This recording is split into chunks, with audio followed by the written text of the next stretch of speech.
okay. I think we're good to go. Oh, wait, let's just do this. And then this. All right. That is that. Oh, I need to... There we go. Oh, we're back. Hopefully the sound is good. Hopefully everything is good. Sorry for not streaming last week. I'm not so good at the acknowledging the passage of time thing. Where were we in Disco Elysium? Right, okay. Morning of day 5. Huge progress. I remember last time was so damn productive. Like, that's the best time I think I've had in this game. That's like the best like play session, I guess, we've had. Because we kind of I don't know, what did we figure out? We went to the meeting of communists and got a book that we need to read. We we need to talk to Titus Hardy because he's going to be actually there. We got to pick up dice. Fan Ike's Jam. Here, let me turn this down. Okay. I'm just going to go for it. We tracked our gun down. We did not take it, for better or for worse. Hello, Kim. We didn't take our gun. The decision was made that I don't really think that Harry Dubois should have a gun. I don't really think that my player character is a person who should be trusted with a firearm. And I felt like I would be doing more harm by having it, which I know some people disagree with, and maybe I will disagree with at the end of all of this, but it is what it is. Wait, was there anything we wanted to do up here, or... Oh, God. No, there isn't really anything. Okay. Never mind. I guess we'll just warp. Map to Martinez waterfront. All right, we're gonna go talk to Titus Hardy. Tell him about the woman that we got the gun from, because she needs help. She needs to be looked after in her community. And hopefully Titus will actually do that instead of being weird and like chauvinistic about it. It's you again. What is it? And he's kind of glitched, so we have to wait a little while. There it is. There's an old catatonic lady in the old fish market. Old's twice in one sentence, wholly redundant. On the other side of the bay. She needs help. What's that, Copper? You want us to help little old ladies now? Oh, he sucks. You're local law enforcement, aren't you? Helping troubled civilians should fall under your jurisdiction. If only there were people who could do that weren't law enforcement. Yeah. We'll send someone out. Who is? Wait. It's the pigs, isn't it? Yeah, her. God, poor lady. Don't worry. We'll handle this. I think she got some family in Courant or something. Bastards left her alone when she got sick. We've been getting complaints. Sorry, I'm fixing my windows.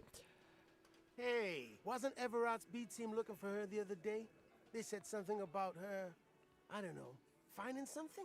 Yeah, the gun that I deliberately did not pick up. Yeah, I think you're right, Gene. She have something of yours, Pig. Whatever you do, do not admit to these punks you lost your gun. You will suffer if you do. I almost want to say yes. I'm going to say nope, she didn't have anything of mine. No? Well, whatever then, Copper. No. They totally said what it was. What was it? Anyone remember? Henry says game is pretty quiet, which surprises me, but let's turn it up. Let's see if that's good. Might still be quiet. I don't remember. I was fucking drunk. Let me know if you figure it out back there. Now, anything else we can help you with? What's her name? Her real name? Auntie LaPlante, we always called her. Something LaPlante. Marianne, amigo.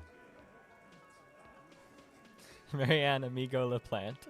Fuck you, pig. What the fuck you are playing at, huh? He's funny. Easy, Al. Don't let him get to you. Have one for Auntie LaPlante, huh? Don't disrespect Miss LaPlante, Copper. She's good people. We all get a little crazy sometimes. How'd she get like this? I mean, he already said, didn't he? Didn't he? Yeah. Wanted to be a cop, you mean? Well, shit. I don't actually know. Anyone know why she started acting like a pig? No fucking clue. It's gotta be the crazy. Who'd want to be a pig? Okay. Someone who wanted to set the world right before it ends. More like who wouldn't? Cool uniforms, fast machines, packing heat, sign me up. Law enforcement is a respectable occupation, sir. I guess the last one is what we're saying, because the rest of them are gross. Lady who fantasizes about shooting people as a cop is good people. Listen. Sometimes it's a person who's fantasizing about shooting people as a cop with dementia. I think if you are mentally intact, then that's probably a bad thing. But I think it becomes pretty neutral when she's just unwell and not, like, taken care of. Yeah, you should be. Oh, sorry. I can't but feel partially responsible for the unhealthy culture that poor woman has latched onto. I'm sorry. Gotta get points in our sorry cop bucket. Whatever, Cole. Don't worry about it. We'll take care of our own. Who was she? Was? Like before. Just an old lady. Her kids moved away years ago. Never come to visit. Never took her calls. She gets out every now and then. She did right by lots of us when we were kids. Always was a little off, but still. The children kept her together. Where'd she get all her cop gear? Dunno. She lives by the water. Shit washes up all the time on the beach. Did she get something from my car? Police paraphernalia doesn't just wash up on the coast, people. It's not like we dump it at night. She bought it, collected it. He's right. Like, obviously she bought it. She bought my gun. I guess Titus Hardy doesn't know that. Station 41. A man carries a crate of rusted, unused badges. You think these would net us something at the annual auction? A balding detective drags a comb futilely across his head. Shit, who'd want those? Just dump them into the river. That's really dumb. Thanks for helping out with this one, Titus. No problem, old cop man. We take care of our mentally ill here in Martinez. Do you? Ain't that right, boys? Sure enough, we're the real heroes on these streets. All right. We can't do this white check to convince Titus he's being manipulated. So we're going to dip. What else were we to do this morning? We got to read the book, but I don't really want to do that quite yet. Get the whole story from Titus. Is that just that white check that we haven't done? Ooh, let's go to the dice maker. That'll be easy peasy. Let's go to the doomed commercial area across the plaza or whatever this is. Right on through here. And then all the way upstairs. Hopefully we'll be able to get the dice from her. I'm a little bit worried that for whatever reason we would have had to be there like right when it happened. But all right. Oh, fuck. Flashlight in the hand. Cool. Going through, going up, and in. Cool. Oh, it's you again. Are you looking for a die? I came back to pick up my die. Very good. That will be 7 real for one custom die. All right, well, this is like half of our money, but I think it's worthwhile. Standard anti-world die. One universal die for Wirral Untethered. Awesome. If only I could afford the game itself. It feels icy. Just holding this die in your hand sends a jolt of cold down your spine. Through the dark resin, you can make out a nugget of bone hewn from an alligator's jaw. We're gonna click more questions about the building because I want to see how many options there were. I'm listening. Right. God, these were long. Fuck it. There used to be a hair salon here, right? Yes, I think it was called Androgynous Orlando or something similar. Cool. They weren't a big hit around here. Turns out that working class men don't like genderless haircuts. They're scared of that word. That's pretty funny. I would go there. It's not about the haircut, it's about the confidence. I would never let anyone androgynous touch my hair, not even if my life depended on it. Listen, you will get the haircut of your life from a non-binary hairstylist. How dare you, Harry? What's wrong with a bit of experimenting? The customers should have been more open-minded. I guess it just wasn't the time yet. She tucks a strand of hair under the headscarf. Zenom says, hell yeah, you will. No, listen. I liked my hairdresser back in Utah a lot. She was great. I'm really, really grateful for everything she did for me. My non-binary hairstylist that I go to here, they fucking rule. They're so cool. They're really good at it. They get exactly what I'm kind of going for, even when I'm not like sure what I'm going for. And yeah, they're a chill guy. I found creepy mannequins. There used to be a fashion atelier here, but I have forgotten the head designer's name. They were doing well for a couple of years until the insect rights activists came. I didn't know insects had rights or activists. Yeah, the atelier didn't know it either. They produced a certain collection that used chitin among the materials. Apparently chitin is made in the Occident, where it's extracted from beetle wings. That sounds true. And you know how all kinds of political movements are big in the Occident. The Sure. activists shut down the biggest chitin supplier, which of course caused the price to skyrocket. And, naturally, all the most fashionable tastemakers refused to be seen in chitin from then on. The atelier went bankrupt before they could finish the collection. Wait, so they like put all of their capital and stuff into this collection? Seems like you could have not done that. I'm glad that someone took care of the little guys. I like insects. I'm gonna say that. That's cute.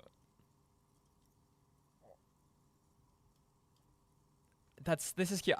They got what they deserved. Making clothes out of beetle wings is a terrible idea. I mean, I don't like it, but I don't want to bring that energy. I'm gonna say, look out for the little guys. Really?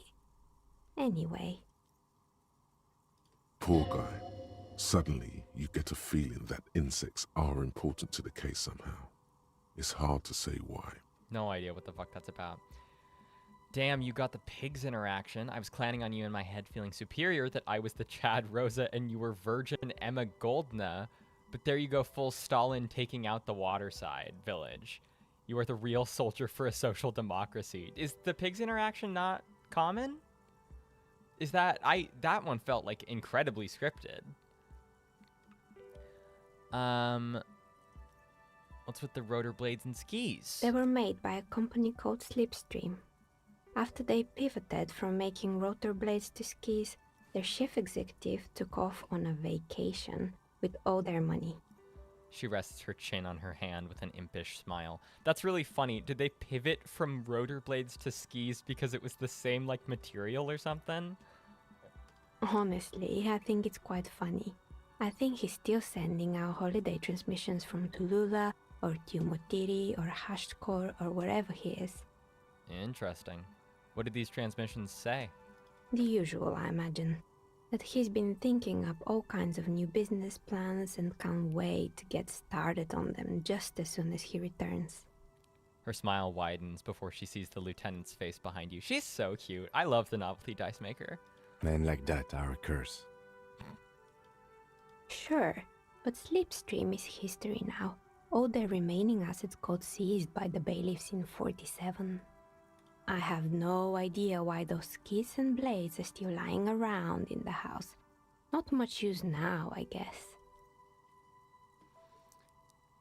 Oh, you only get the pigs interaction if you prove to, presumably Everard Clare, that you're a social democrat by sending in the contract. I see.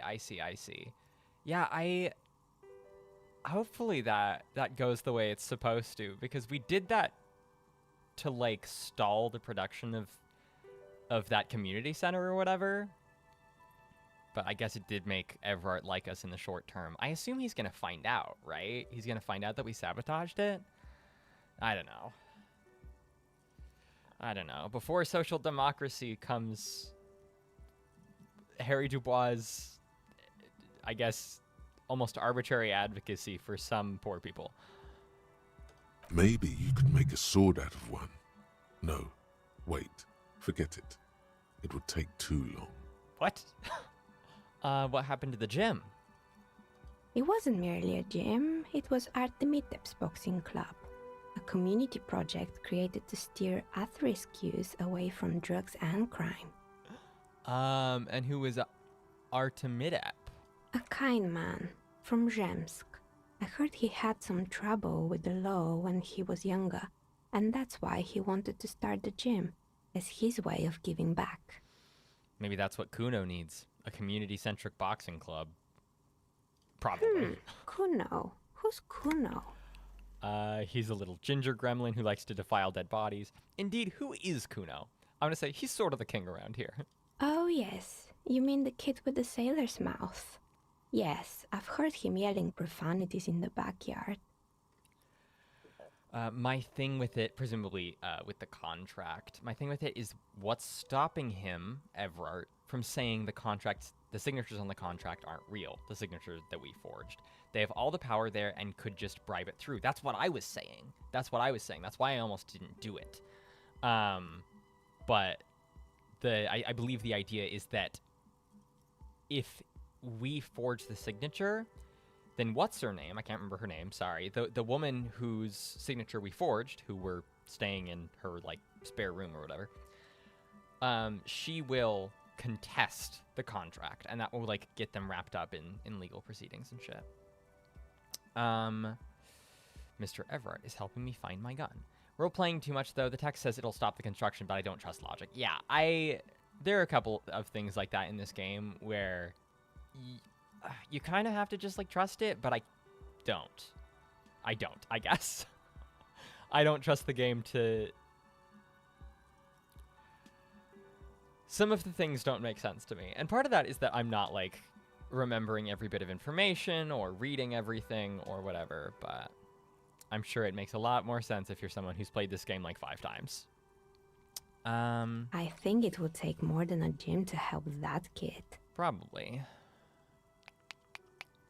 How did that community project work out? It didn't. If anything, it made the youth situation in Martinez even worse. At some point, someone started a rumor that the punching bag downstairs was full of amphetamines. What? You should have known it. Wait. Does that mean it actually is? Should we go and check? Eventually, the coalition took away the funding and the club went bankrupt. This was a few years ago. It's gotten much more peaceful around the plaza ever since. What's up with the broken windows? Oh, this one's a mess. There used to be a company that promised to repair windows 24 hours a day. What could go wrong with this one, right? Turns out, the business was actually set up as a front for an illicit group that was producing snuff medias. Who would have guessed? And they never cleaned up the debris either. Now it's just littering the hallway and I have no idea how to get rid of it on my own. Cool, very cool about the debris, but what's a snuff milieu? It's a sub-Rosa radio station that broadcasts real murders with real victims. Some people pay good money to get off on it. Live leak radio. What does she mean, to get off on it? Don't worry, the ICP has a separate division that deals exclusively with unlicensed sub-roses. This isn't our problem. That's really funny. That's really funny that he's immediately like, don't look into this. This is not on you. Good luck with that. It's not easy catching those perpetrators. Did somebody here make stuffed animals? I saw mounts lying around. You mean Mr. Fabron, the taxidermist? No, he mostly just did drugs. But what drugs exactly? I need to know what drugs he was doing for my police report. No, we're gonna let it pass. Anything else? I found the building's intercom, but it's not working. Oh, right. I hope you didn't try to ring me. I think none of those doorbells work, including mine. I'm still in the middle of connecting the wires. Sorry about the confusion. Oh. A strange thing happened when I tried calling a company named Slipstream SCA. Someone answered. It can't be true. They don't work here anymore. They've been gone for years. Are you sure it was Slipstream SCA? Was it a woman? Maybe it was Plaisance from the bookstore. She said she was from Tricentennial Electrics. Tricentennial Electrics? It used to be a major electric company 100 years ago. Are you sure it wasn't just some kids playing a prank on you? No, it was something else. It was eerie. Whatever happened, keep your cool. It's probably better to admit that it was a harmless prank. No, it was something else. Something eerie. Pranks can be eerie. She looks as if she's still convinced it's nothing to be worried about. Oh, the kids these days. We were just one of them, and now they're terrorizing us. No solidarity. I like criticizing the kids for not having solidarity. Listen, kids should have solidarity, but that's funny. Okay. I'm very confident that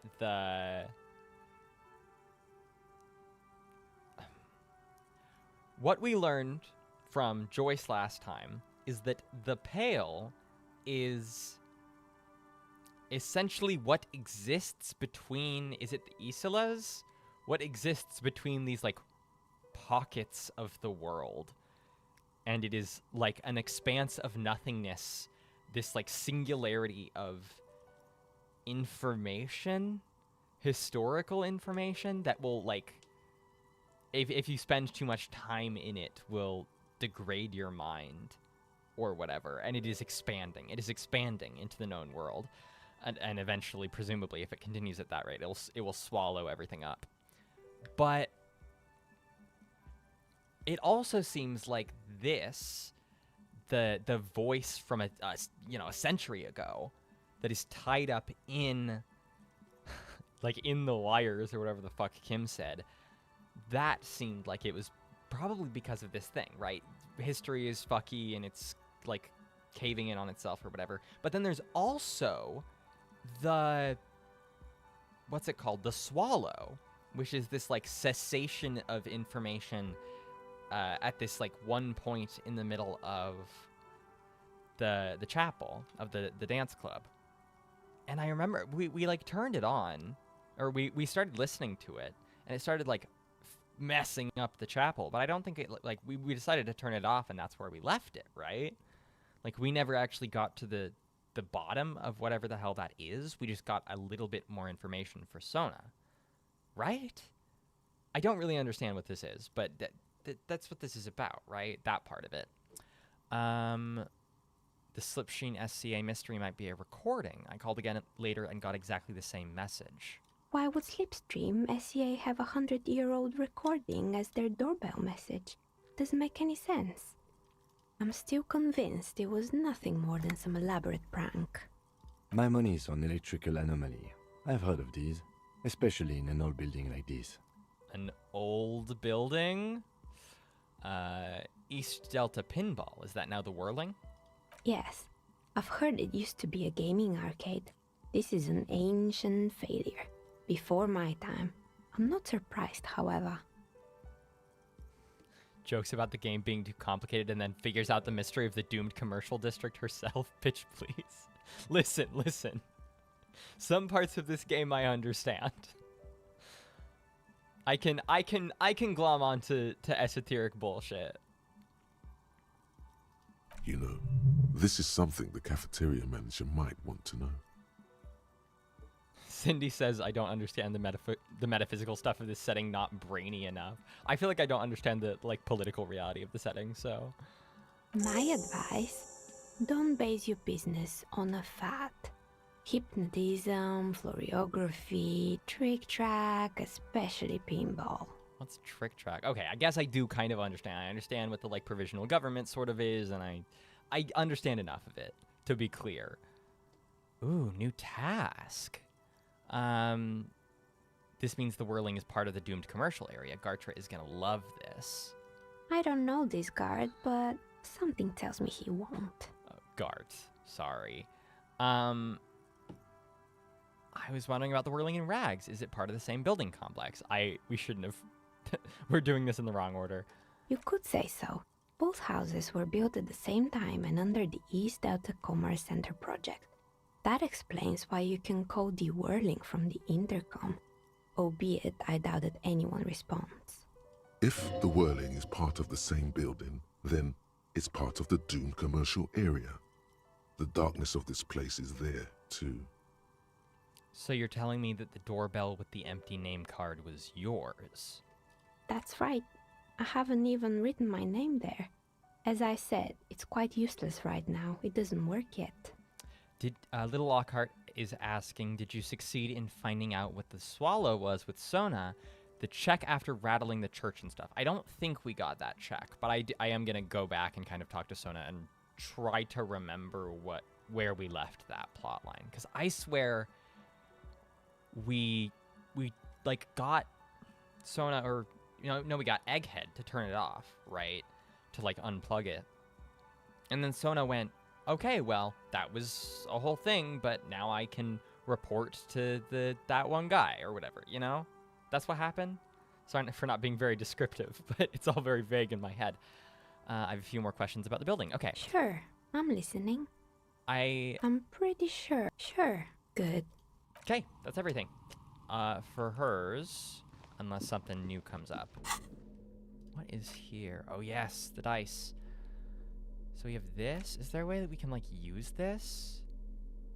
Okay, let's read this.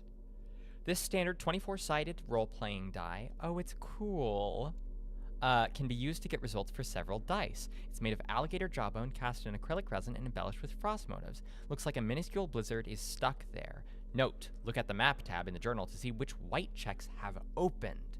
Okay, so that like improves our chance, like reopens white checks for us or something. We're gonna look at that. And then there are these ones that we've had for a bit, and I want to read their description too. These two 20-sided dice have the colors of a police alarm, bloodstone for red and lapis lazuli for blue. If you roll them and squint your eyes, it looks like you're arriving on the scene. That's stupid. And it's raining. Note, look at the map tab. Okay. I wonder if these are for specific, fucking, what are these? Skills or something? I can't remember what the hell these are. For these guys, So maybe the cop one is cop spirit. And I don't know what would the like cold one be? Could the like glacier die? Because that's what it is, right? I guess it's snowflakes. Okay. Let's look to see what's opened. Okay, logic godly. This is the check that Little Lockhart mentioned. Seems like you get the political world, but not the effect you can have on it or how your actions will ripple out past you into history. I'm sure this is an oversight by the writers. It's just a novelty die. Can you only use one? I don't remember. Yeah, I'm really unsure because the game did let us get both. The novelty dice maker just like handed us the blue and red dice. It's two of them. I'm not sure it's for specific skills at all. Well, presumably it did something.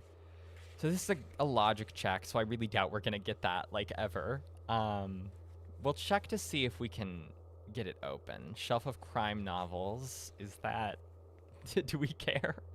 Abandoned lorry. Physical instrument challenging. So that's the God, we have still not met the lesbian lorry driver. Will that ever happen in this game? Tommy Leam, backyard wall, Samarin Butler, and the Hanged Man. I wish the Hanged Man one would go away. That's got to be a glitch, right? Oh my god. Oh my god. I don't like how this scroll thing works. Okay, we have a magic head one, padlocked door. Wait, padlocked door where? Over here? What? Map wall. I do remember map wall. Oh, dude, I have no idea. I have no idea. And can't we not do Lena's either? Didn't Lena leave, like, permanently? Whatever, man. Shelf of Crime is great. Wait, where did it say Shelf of Crime was? Now I have to scroll all the way down this slightly broken... Oh, no, hang on. I guess scroll all the way up. Shelf of Crime novels. Okay, maybe we'll do that. In the meantime, I want to check the, like, workout gym or whatever. I want to see if there's drugs in the thing. What's this about? Is this Emma's atelier? I mean, I assume. There's a bunch of fabric and mannequins and shit. It's fun. I know it's like because it's a game or whatever, but it's really funny to have all of this stuff around still, right?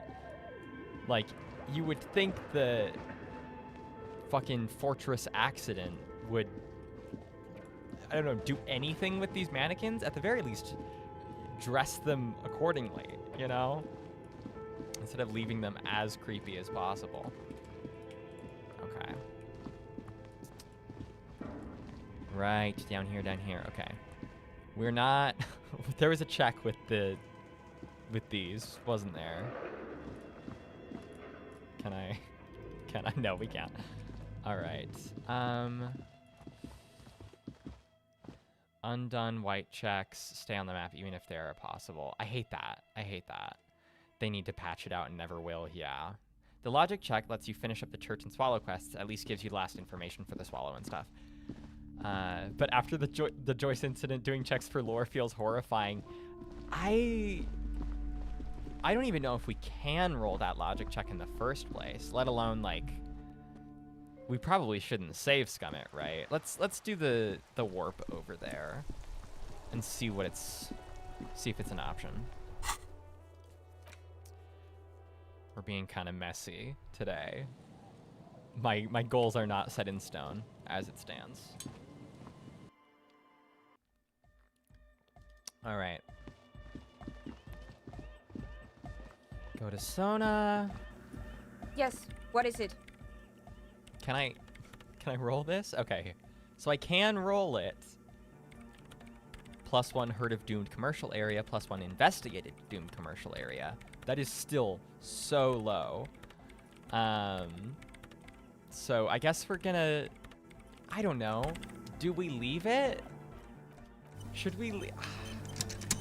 Because we can't. We shouldn't risk rolling for it, right? We won't.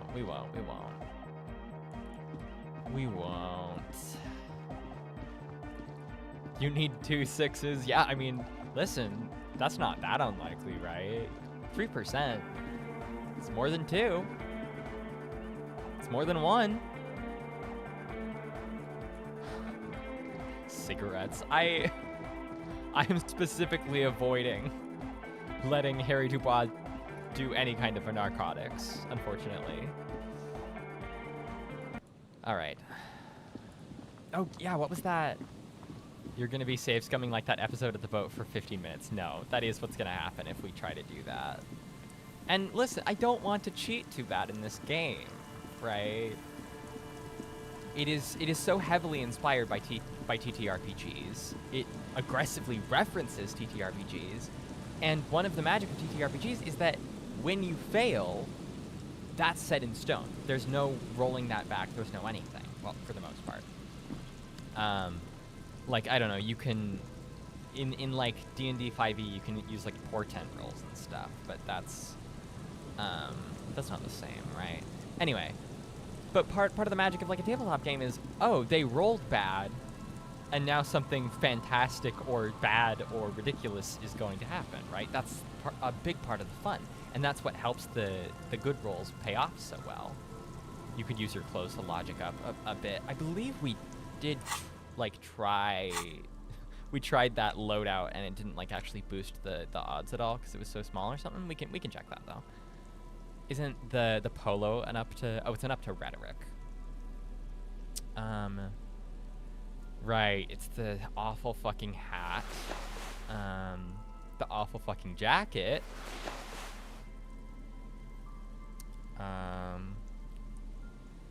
Okay, that's +1, and this is +2.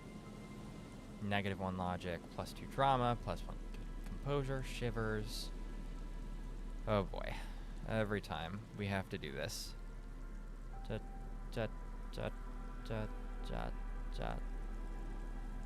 Okay, we can put on these glasses. That ups it a little bit. Okay, I think that's everything we got. Now we have to check to make sure we don't have anything that subtracts from our logic stat. Okay. I will tell you this, given what's happened with the developers, even if you pass every check and learn every bit of lore possible, we will still be limited to a tiny glimpse of this world. Well, isn't that kind of the fun of it, right? I like the tip of the iceberg sort of thing. I like not always knowing the answers to a setting. Like, obviously I enjoy when there are facts about a thing and I get to kind of piece them together or whatever, but the mystery is always part of the fun for a game like this. Oh god, my earbud is dying. I wasn't able to properly charge it. In like 10 or 15 minutes, we might have to, you might have to give me a couple of minutes while I switch my audio output. Logic fucking sucks, smoke cigs. Okay, maybe. I might be pressured into smoking cigarettes. If you had a thought cabinet that ups your intellect sometime, I don't think that's gonna happen. I have such a bad track Yes. record. What is it? Whoa. This is so much higher. What? Wearing these clothes upped it by like 37%, 39%? How did that happen? Are we gonna do this roll now? Or should we wait? We could, listen, I feel less bad about if we save Summit if the percentage is higher. I don't know. Let's just do it. Let's just do it. We're saving the game. We have our horrible outfit on. Yes, we don't even have cigarettes, do we? We don't even have cigs. No. Oh wait, it's in tools, right? Oh, we just have like speed. We have speed, we have Commodore Red, and we have a Pilsner, I guess. If I didn't get the answers I wanted from gameplay, I will always go to trudge wikis and other sources for them after the playthrough. I will not be limited by Dubois' brain. Yeah, I mean, I'm very curious to see like the body of scholarship on this game once I'm done with it, right? There's clearly a lot here that I'm missing. Y'all Glow's got some logic riz. Sure, yeah. Yes. What is it? All right, we're doing the roll. All you hear is silence in your head. Oh, should we save scum? Every time I save scum, I'm like, I'm never gonna save scum again. I wanna know.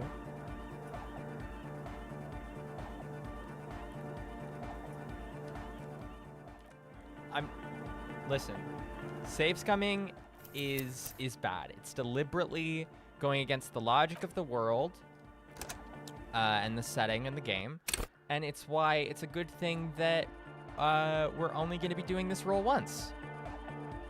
Yes. What is it? All you hear is silence.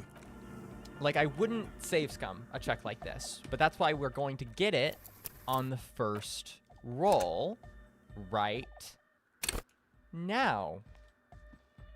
Right Yes. now. What is it? All you hear is Just so that we don't have to cheat. It's not cheating if you get it the first time. Yes. What is it? all you hear is It's not cheating if it's not cheating if you Yes. What is it? if you don't have to. first try. You already have a long time ago. Didn't even have to save scum it. All right. You don't have to. You already have a long time ago. Sona, it's the origin point of the pale. I could say that, but I don't know what that means. I'm gonna say wait how, because I like when I can talk to the voices in my head. These thoughts formed in you somewhere in a long forgotten discussion behind a kitchen table in the evening light.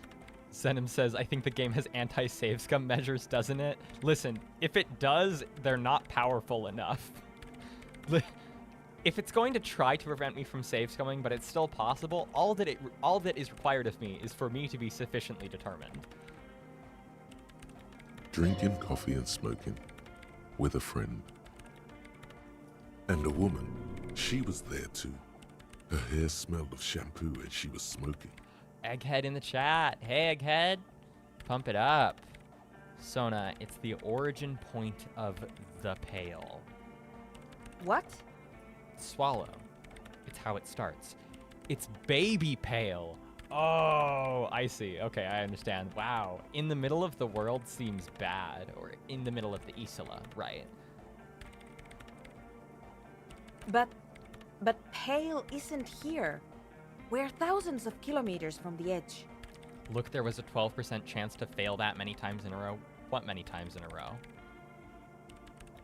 That comforts her. Egghead didn't witness it, so it's okay. Witness what? We are 20 meters from the very edge. The Pale is only in effect a transition between the world and that.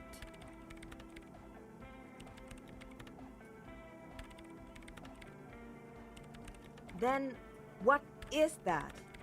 It's nothing. No, it's less than nothing. No. So this place should be evacuated, right? Like, if we're being like maximum responsible, people shouldn't be here anymore, right? Obviously, that's like potentially calamitous for a lot of the like people who live here on the Martinez waterfront, but people shouldn't live here, right? It's less than nothing. The final rest state for reality. Imagine if all this never was. Then the Pale is... Simply curdling milk. But the milk, it clearly hasn't started curdling yet. We're here, and the Pale is not. One day when it's larger, it will be. I understand. A theory of the Pale where instead of an outer ocean, it metastasizes. Like a cancer or a mold. Erupting in points inside the world. How has this never been recorded? Has it ever been recorded? Are we just not the people who would know if it's been recorded? Surely this is not the first time this has happened. Maybe that's how it happened in the first place. Maybe that's why the Islas are separated. Because this happened however long ago, right? Surely that's what happened. But why is there a new one? Why is it beginning like that? Why is it this spot? This is one of those places. According to this, how long... Until it starts swallowing, it's already started.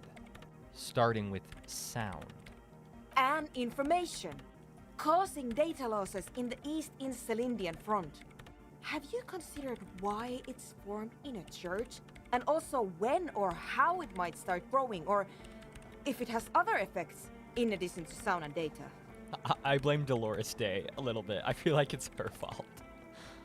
An intellectual hunger fills her now, casting fear aside. I also have a question, since we are piling them on. How do you know this? I'm not doubting you. I'm simply curious as to how a detective of the RCM... Don't worry about it. Knows how to think this. Ooh, okay, we got a lot of them. It didn't form in a church. The church formed around it. Oh, shit. That's good. That's good. I like that for once, Harry is doing all of the work here. All the failed businesses in the doomed commercial area. All the failure in Martinez. That doesn't make sense to me, actually. I don't fully understand what that has to do with it, even though it clearly does, right? We know about the 100-year-old radio transmission or whatever the fuck. Intercom transmission. It didn't form in a church. The church formed around it. Drop the fucking mic, man. That's good. Of course! A pine wood sarcophagus. Or a containment facility of some kind. Built by the first settlers. I should say, or it can be a coincidence, because that is the most responsible. Listen, you have to keep that in mind.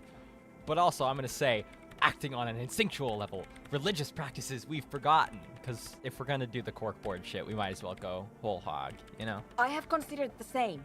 The bad news is there were 7 pinewood churches built in the first decade of Revachol settlement. Oh no. Well, Kim, I went back to the boat lady and she told me everything. What Kim doesn't know won't hurt him. Most of them were burnt down during the revolution, or repurposed before, during the suzerain.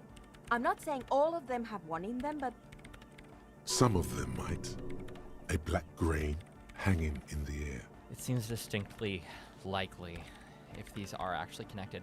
All the failed businesses in the doomed commercial area, all the failure in Martinez. you think the presence of that puncture has somehow influenced the outcome of events here? Even say software development? She already made up her mind when she heard it. Some kind of great and uncaring force had to play a part. It wasn't only them. Even the revolution was defeated here. I mean, a kind of entrepreneuric history. I told the producers we need to go and move to a normal office building with amenities.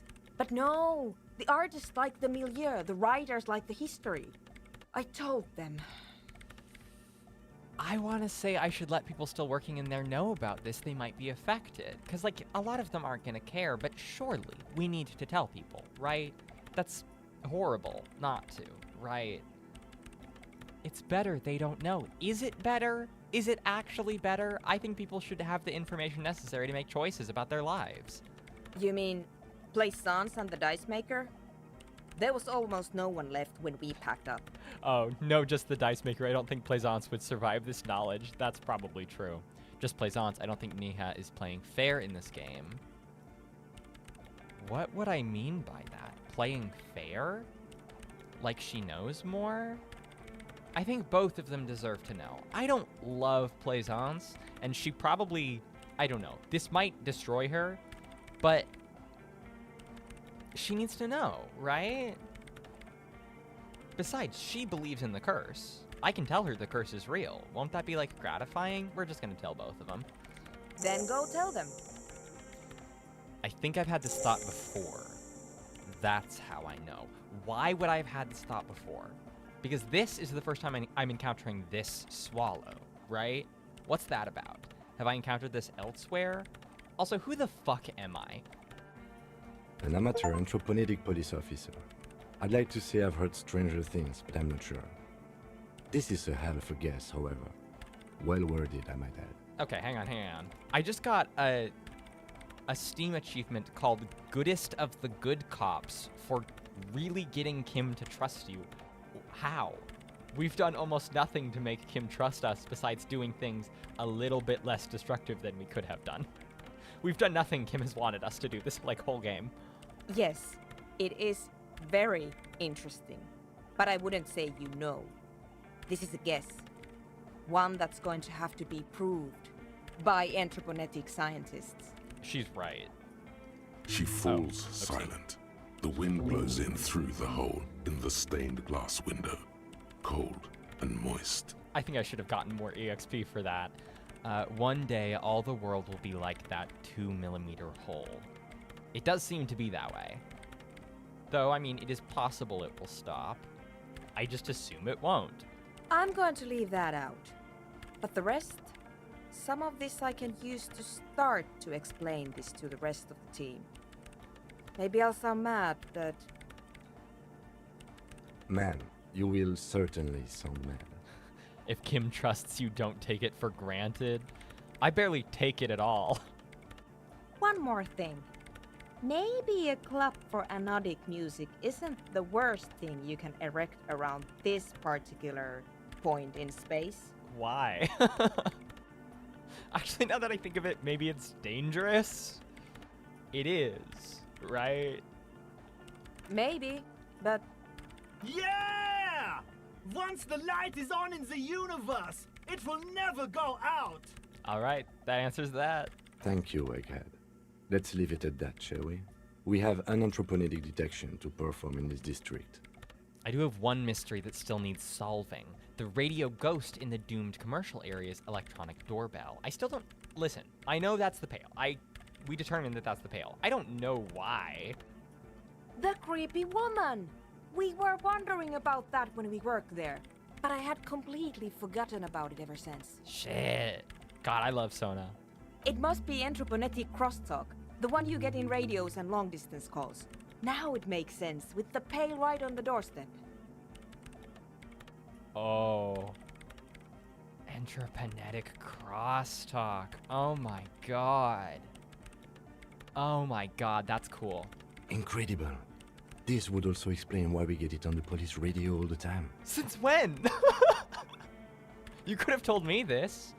It's quite common, actually. When the signal gets routed through Pale, all kinds of irregularities take place. You may hear snippets of someone else's conversation, or the voice of your former lover, or an echo of an event that took place 100 years ago. Wait. When we called Harry's ex, did that happen now? Or in the past? I mean, obviously it happened in the past for us, but like... Did that like happen now? I don't understand. That's crazy. Pale is a shroud of memories, and it doesn't really distinguish to whom those memories belong to. You could hear anything. That makes sense. Thanks for explaining that to me. What? Sorry, that's blowing my fucking mind. Though, question. The signal for the intercom isn't exactly traveling very far, right?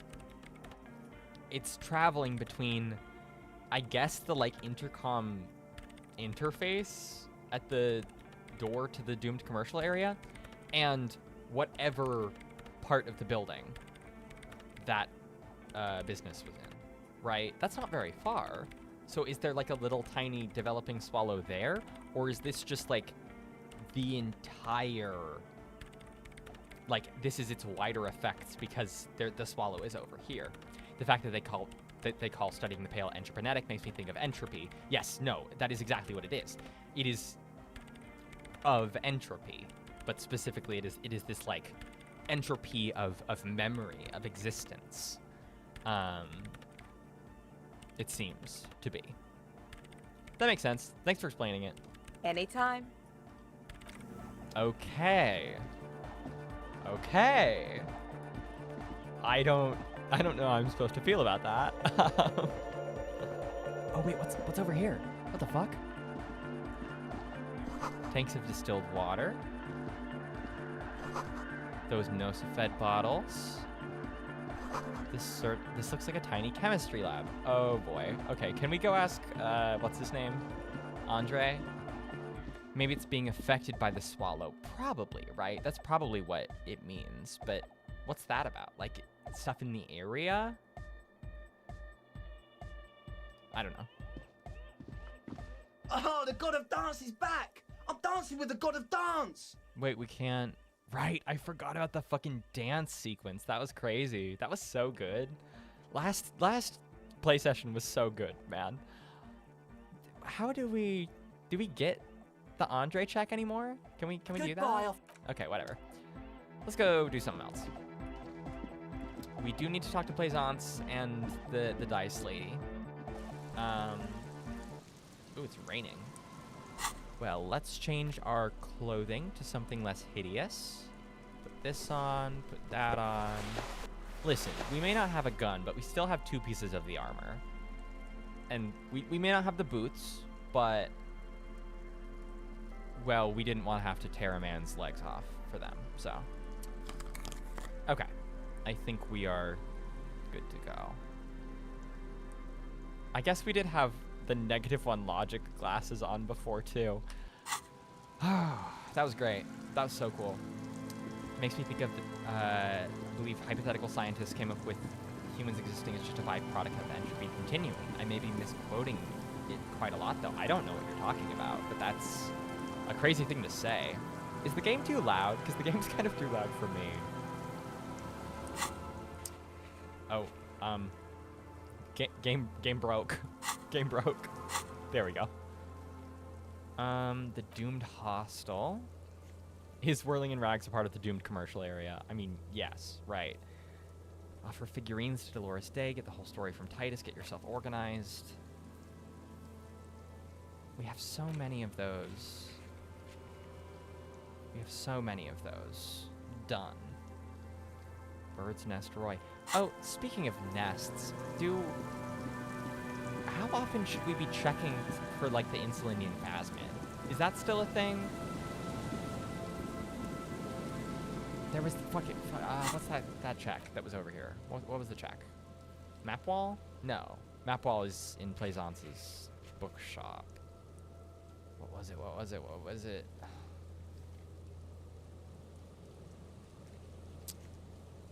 God damn it. We have to scroll up manually. Oh, God. I wish the scroll wheel was a bit more sensitive. Come on, just let me. Just let me. Shelf of crime novels. Abandoned Lorry. Tommy Leon. Backyard wall.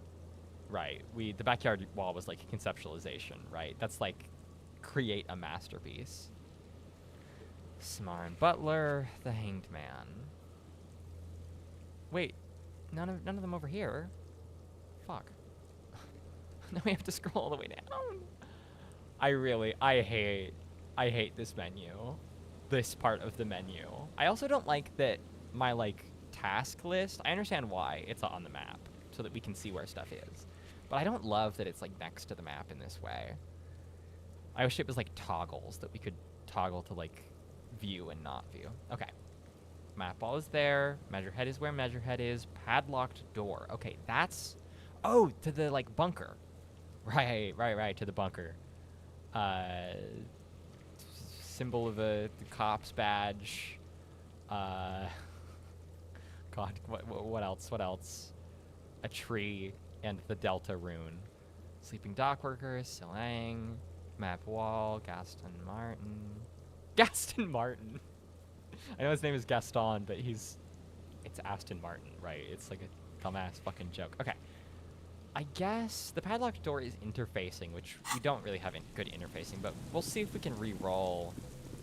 Because it says, because it's in white on my map page, it means we can retry it. So we might as well, since we're here. We'll retry it and we'll go check the trap up here, if that's an option. I don't even know if it is. Since we don't have a quest for the Insulindian Phasmid stuff anymore, so I, like, worry that it's not even really a thing, which, if it's not a thing, it's not a thing. I only cared a lot about that because I wanted to figure out the supernatural bullshit, which we kind of have. An old door, worn by element. It's military. The washerwoman mentioned a depot up the coast. Wait. It's military. The washerwoman... We can't... Why did it show up on the map, then? In white? Oh, I don't always understand how the logic of this game works, but it's fine. Okay, let's check the trap. Anything in the trap? Probably not, right? Just dead and dying locusts, and the slow swaying of surrounding reeds. Poor things. Yeah. Alright. We'll check the others as we pass them, to be clear. We're not quite calling it on that. There isn't anything over here, right? This is such a weird little area. Was there ever anything up here? I genuinely can't remember. I feel like there was, like, a bottle or something. That bunker was a red check that's supposed to fail. Okay, that's what I thought. I thought we got one... Oh, supposed to fail? That's weird. Yeah, I thought we got one shot at it, and then Kim was like, okay, you don't have to open every door. And we went, okay, yeah, that's true. We don't have to open every door. But it showed up as a white check. Ah, that's annoying. That's annoying. Disco Elysium devs, fix your game. I know they're not working on it anymore. There's not anything across here anymore, right? Because The nightclub people moved. Okay. What are we even doing then? That menu is so fucked. I don't know why they never fixed it. Yeah. Yeah, it sucks. It sucks. It's fine though. Listen, UI is one of the hardest things to get right in games. It is so very difficult to make something that is both functional, or that is intuitive to use, and that looks good. Those are like those three things. A tall task.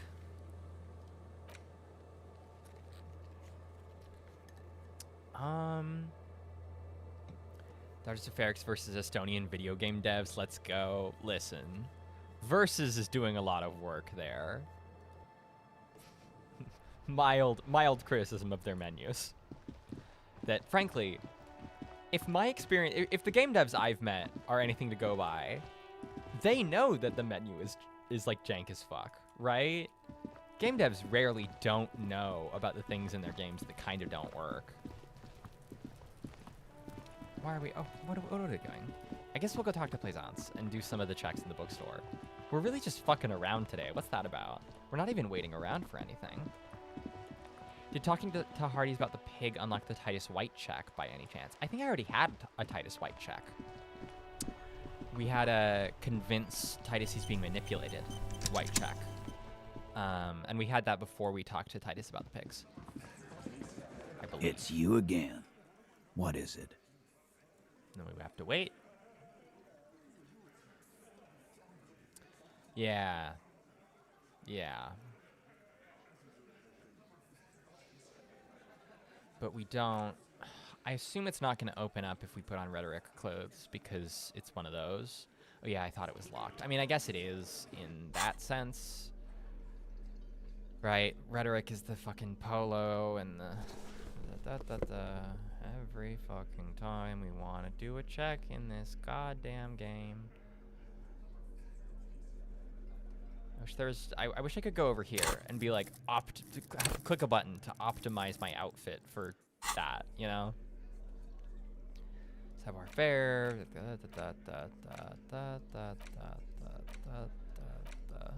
That's everything. That's my only piece of logic. Or is it logic or is it rhetoric? It's rhetoric, right? Oh God. And I am not breaking my we're not gonna smoke rule just to talk to Titus Hardy, you know? It's you again. What is it?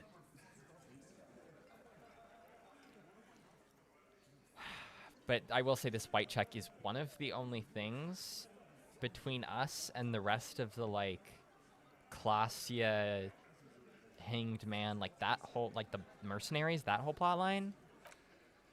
But there's... Unless we get a thought cabinet for intellect stats, which, frankly, if it seems like we have one, we should probably do.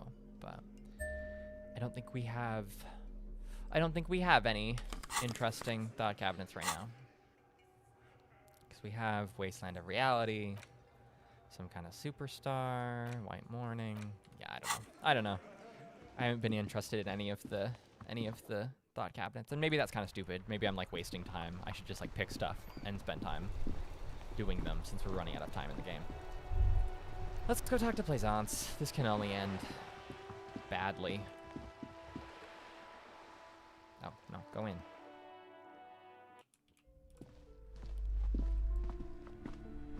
Yeah, I'll just talk to her. I'm gonna take the goddamn flashlight out of my hands. Put the flashlight in my hand. Okay.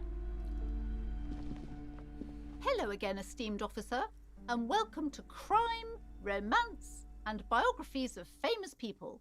Terrible shop name. Plaisance, I have something to tell you. I found the actual source of Doom. Titus was better when Matt Crispin voiced him IMO. He comes off worse in the final cut from what I see. Is his writing any different? Because I feel neutral about his voice, and I feel like I don't like the way he's written. I mean, he's written fine, like successfully for who he is, but there was a new thought from the convo with Suna. Oh yeah, there was. We'll look into that in just a sec. Thank you for bringing that up. 1121B. What do you mean the actual source? Are you here to lecture me about economics again? We did do that, didn't we? My investigation has led me to discover a 2 millimeter entropinetic hole in reality. That's the source of doom, both in the commercial area and in Martinez. A what? A tiny hole in reality. It may be connected with the Pale, an origin point of sorts. It would explain why historically so many things have ended in failure here in Martinez. I still low-key also think it's like economic circumstances. Ma'am, what he's saying is true. We found an anthroponetic anomaly in the small Pinewood church down the coast. I don't mean to be an alarmist, and more research is needed, but it's not looking good. Listen, I don't want Harry Dubois doing cop stuff. I don't want anyone doing cop stuff. But this is so not our job, right? Okay, maybe this part is our job. But, like, doing the fucking, like, research so that those kids could live in... so that those kids could do the fucking nightclub. I'm sorry. This game is so silly. People have opinions on the voice acting. I don't think the writing has changed much. Yeah, that makes sense to me. And listen, I get having like a preferred voice actor for a character. Sometimes that goes a long, long way towards making you like a character. But Titus bothers me because he's a little bit patriarchal with it. And by a little bit, I mean violently. Literally violently so. But that's not in any of the ancient texts. How am I supposed to protect my bookstore from that? Whatever you do, don't take away her hope. The only weapon against total absence. Okay.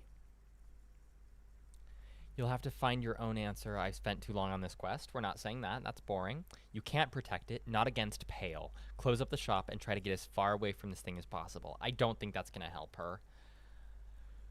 We trust volition, right? We broadly trust empathy, and we definitely trust volition. You can protect it with hope. By refusing to give up. That's what people have done in the past by building a church, a place of worship around this thing. I worry that's a little bit of a platitude, but I do want to say that because it is not helpful if she starts to spiral about this. She has a kid. She has a person she's responsible for. It is not helpful for her to be like, I can't protect it. I can't do anything. You're right, officer. I mustn't lose faith, especially now that Annette is finally settling in at school and making friends. No, we can't just leave. Is that bad? Did I just make it so that they don't leave and they don't get to somewhere safer? I have no idea how long this is gonna take, you know? Maxine says, my opinions are Zizekian in nature. Listen. Not always a good thing for an opinion to be. Besides, didn't I have some Sailite hope catchers round here somewhere? I must find them. Everything will be all right if I can just find them. Most of the men in this game, at least as far as I'm concerned, do not get a pass, and that's clearly deliberate on the part of the writers. Some of the men I like. Most of them I don't. And it's because most of the men in this game are people in positions of power that, like, abuse that power in some way or another. Hope is the weapon against total absence goes hard. Yeah, it's a good line. Thank you for your help in any case. You're welcome back here anytime. At least she can make her own choices, you know? Okay. Well, she is informed. We have a couple of checks in here. Might as well. God, I wish... A small mountain of colorful board game boxes. There are numerous types of games for all ages. A lot of shelf space seems to be taken up by Wirral-related merchandise. I wish we had the, like, disposable income to get Wirral, you know? I want it so bad, but we just don't. I have no interest in suzerainty. That does not appeal to me. It's one of those fucking colonialism games. Map check. Several maps have been attached to a bulletin board hidden inside the alcove. The maps look old and faded. Your eye catches a map of Insulinda, a map of Revachol, and a map of Martinez. Wait, where's the check? Storekeep, can I buy these maps? I'm sorry, they're quite valuable, though they might not look it. The map of Martinez is 90 cents, though. Okay, we have that, though. You seem to underestimate my resources, but sure, okay. Yes. Are you interested or not? Look at the map of Revachol. The north coast to the east Hudon. It's so no. We've done all of this. This is somewhere to be. This is all you have. This done all large of this. ozone in the north radiating outwards from you. Oh wait, The is it this? suzerain Revachol. You can. Lost little pearls of light. The ocean breaks up connections. 800. Disco Elysium devs, fix your game. Okay, well, I guess that isn't real. Shelves full of biographies of famous people, whoever they are. This is the crime shelf, right? No, this one? I don't know, man. Shelves filled to the brim with crime novels featuring the supposedly stalwart Vespertine detective, Dick Mullen. We got a +2 from our outfit. Do we have any other reaction speed stuff? I'm sorry, we have to do this every single time. We have to do it every single time. Here's the thing. If the game didn't want me to fucking try to push to get... No, okay, hang on. But the white checks is partially a mechanic to get you to do drugs, right? Partially. Did you already buy the map? Yes. Yeah, we have the map in our inventory. We've had it for a few days now.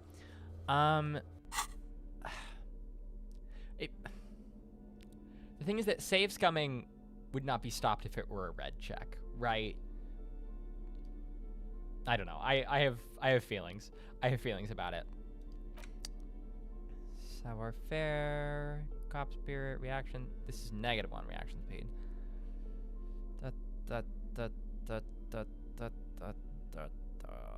Sorry for wasting your time, viewers.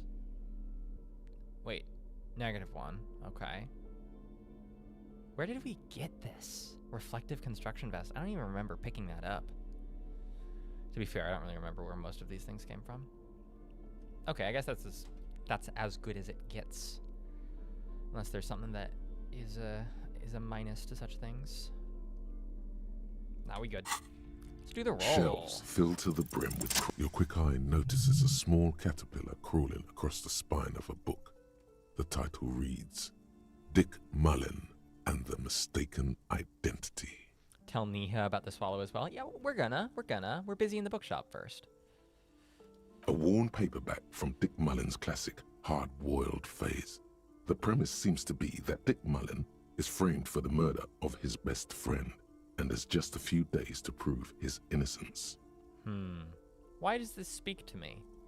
Could it be the motifs of unstable identities and shocking betrayals? Nah, it's gotta be something else. Perhaps you're drawn to the dark and noirish atmosphere. No, that's not it either. Is it because the smoking dame in the slinky red dress on the cover is giving you a hard-on? Good lord, I hate him. What? No, that's not what's happening. Yes, it is. The bulge in your pants is embarrassingly obvious. Dude. Relax. It's not that bad. Also, this means your blood flow is returning to normal. Good news, really. Can I not be normal about a woman for like more than 5 hours? Please? Something the matter, detective? I want to ask this because we know he's gay, right? Kim, would you describe this woman as a smoking dame? The lieutenant narrows his eyes and contemplates the book for a moment. Hey, you were saying about men in this game. I said what I said. I said what I said. I would certainly say she fits the description, providing that's your type. I love him. I love him. He's doing that thing that all gay people did in fiction in the 2000s. Oh. They're not really my type. I don't really want to buy it. That does not seem worth the last of our money. Okay. So glad that we spent all of that time on that check just so that Harry Dubois could get a boner in a public place. I gotta go talk to Niha again. Second time today. This is really silly. We're having some silly times today. Can I get around even without the flashlight? Kim has a dialogue box, and it's just because he's gonna tell us to do the flashlight. Phew.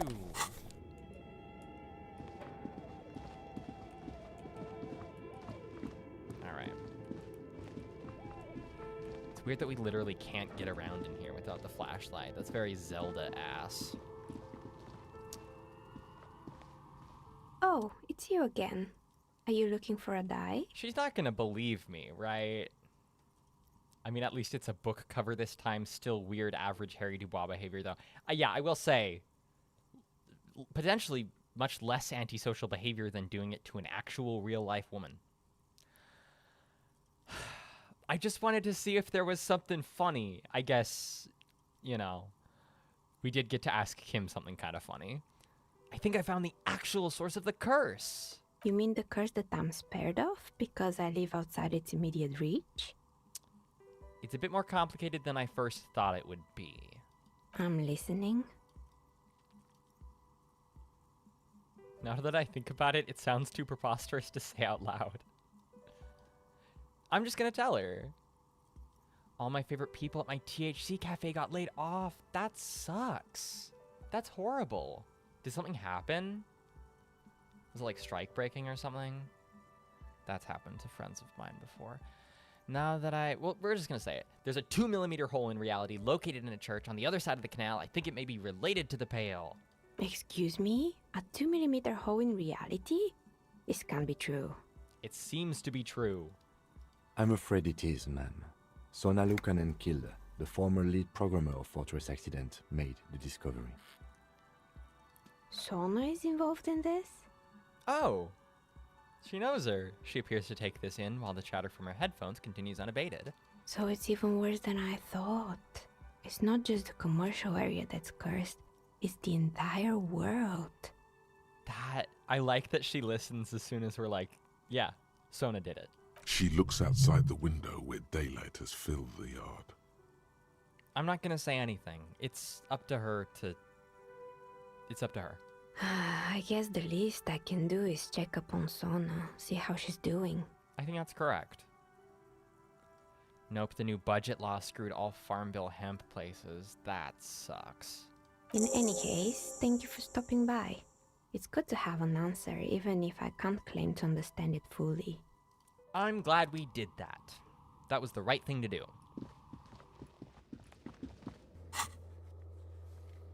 The doomed hostel. I guess we'll go talk to the fucking whirling in rags guy. My corner store might be screwed too. God, that's awful. It is a bad time to be running a smaller business in these United States of America.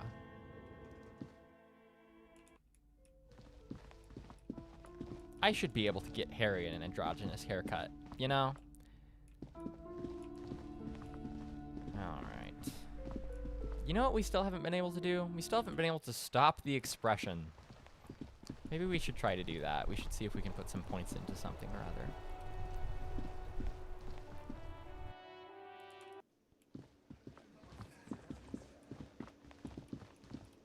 I don't like that the only things that happened from having a gay meeting with this guy was we got to talk to some weird-ass, like, ultra-liberal dude. It is wholesome that Neha cares about Suna since we're all untethered was right next door to her shop. That's how it be. That's how it be with people who work nearby to you. Can I help you? Also because potential Yuri. Yeah. Embarrassingly, that is exactly what I thought. She just seems so concerned, you know? Not about my bill. We're not paying this motherfucker. By the way, I'm gonna sing karaoke. Can we not actually have a conversation with him about this? Have you seen the post-transition Harry art? Maxine, I have not seen anything about this game. I keep telling y'all, I deliberately avoid everything about this game in my off hours so that I don't know spoilers. Anyway, no spoilers. I don't spoil Harry's inevitable transition. No, I don't. I don't want to have to navigate decreepifying Harry as a trans person. It will be much quicker than decreepifying him as a cis guy, but it still sounds exhausting. Can we not talk about him? or talk about this with him? Another thing. Oh, Great. okay. I love those. Wait. What if I told you I got into the back room behind the blue steel door? Oh, okay. Well, I did hear you make noise back there, so good for you. He's really, really holding himself back here. It takes a lot of willpower not to ask. Obviously, he's been wanting to know what's behind the door. Aren't you gonna ask me what's back there? Okay, what is back there? Skeletons! A mausoleum of the dead! Nothing. The black gaping maw. I'm gonna say pinball machines.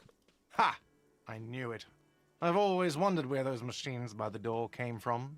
And they told me there was some kind of pinball thing here too. God, but we do know that someone has been in those back rooms. And we still don't know who that was. And it's not him. It's definitively not him. I knew it. Were there any back there? In working order, I mean. Didn't check. I'm gonna say, why do you want to play? No, I was just wondering if you found pinball machines there. Thinking of turning this place back into a pinball arcade? I think if there are a bunch of pinball machines that work, pull them out. It's cool.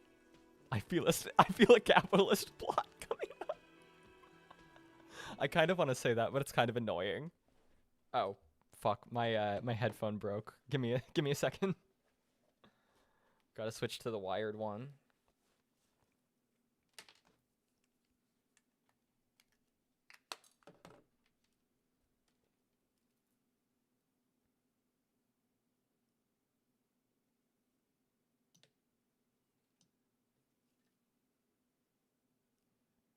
Sorry, they're all tangled because it's been living in my pocket. All right.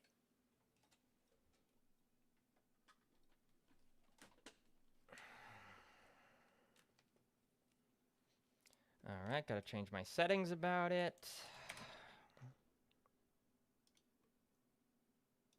That's correct, right? Okay.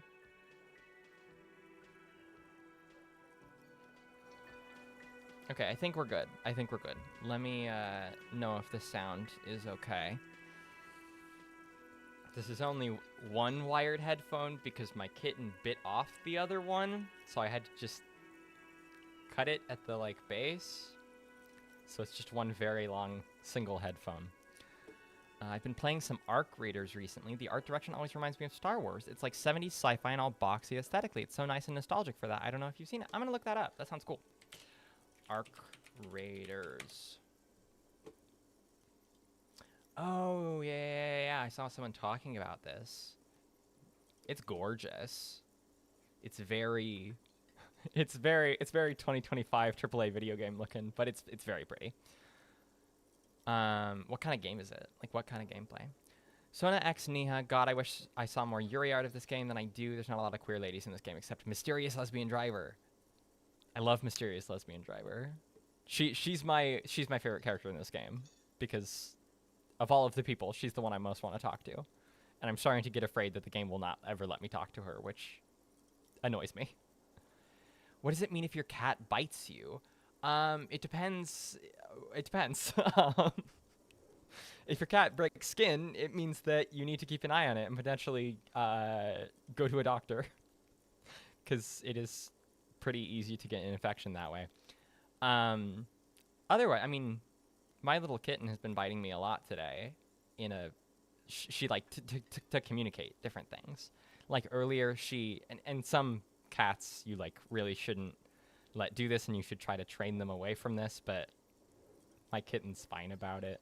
But she'll try to nip at my toes or whatever to say, "Hey, play fetch with me." You know, she'll do stuff like that. Or she'll, I will be petting her and she'll kind of bite me. She'll bite me if I'm, petting her in a way she doesn't like, but sometimes she does it, affectionately. I can tell when it's affectionate because it's, a shorter bite, if that makes sense. It's, shorter in duration. Because they're all gentle. They're all very, very gentle little bites. She's not, trying to hurt you. But it's the same way she, bites her sister, you know? When they're fighting or doing stuff. Thinking of turning this place back into a pinball arcade. If you're thinking of selling those pinball machines, I want a fat cut. C-suite shit. I'm a disruptor. That's kind of hilarious. We're not doing that. I feel like capital. I'm going to ask if he wants to turn it into a pinball arcade. We're not going to do the capitalist plot one. That's annoying. No, but we could diversify the entertainment options, seeing as you've opened the door back there. The machine we have in the corner now is broken.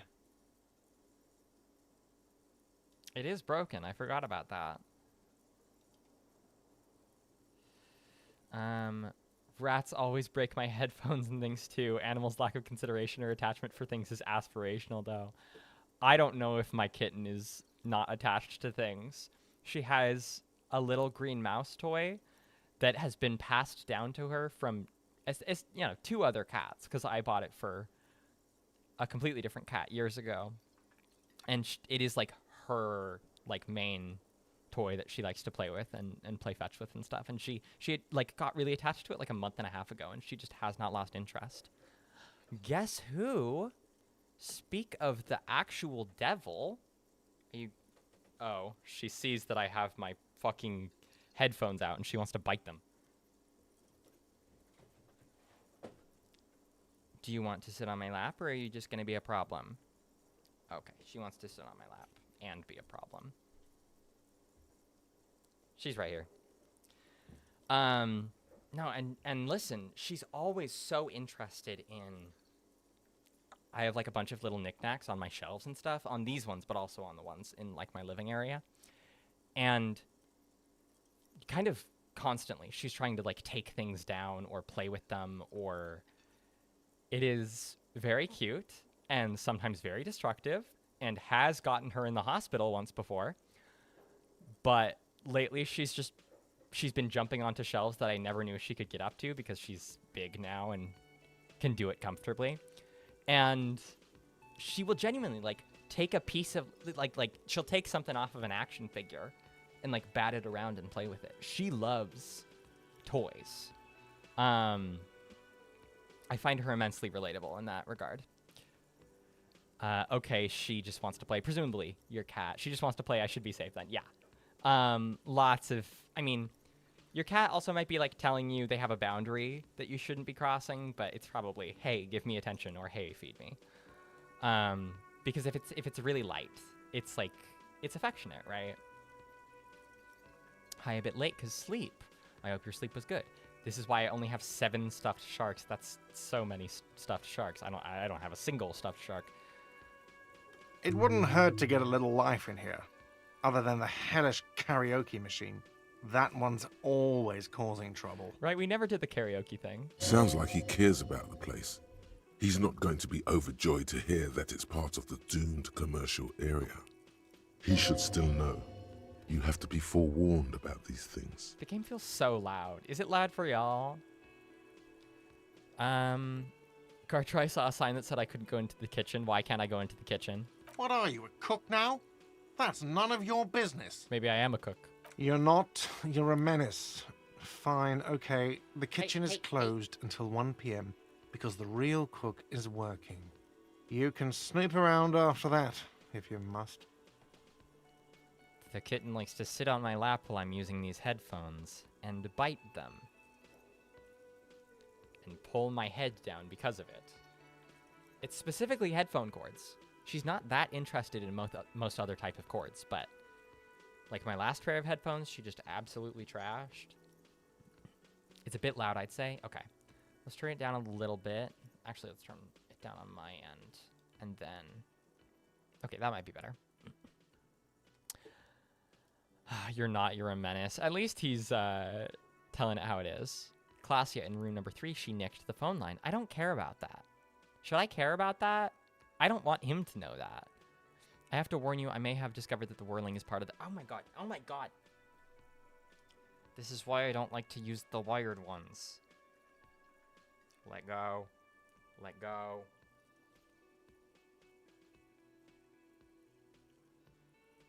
I wish y'all could see her little teeth hanging onto it. It's always very funny. There's a peephole in the wall. What wall? Upstairs in the secret back room, right next to Klassia's bedroom. I found it when I found the pinball machines. I'll have it fixed at once. Thank you for letting me know.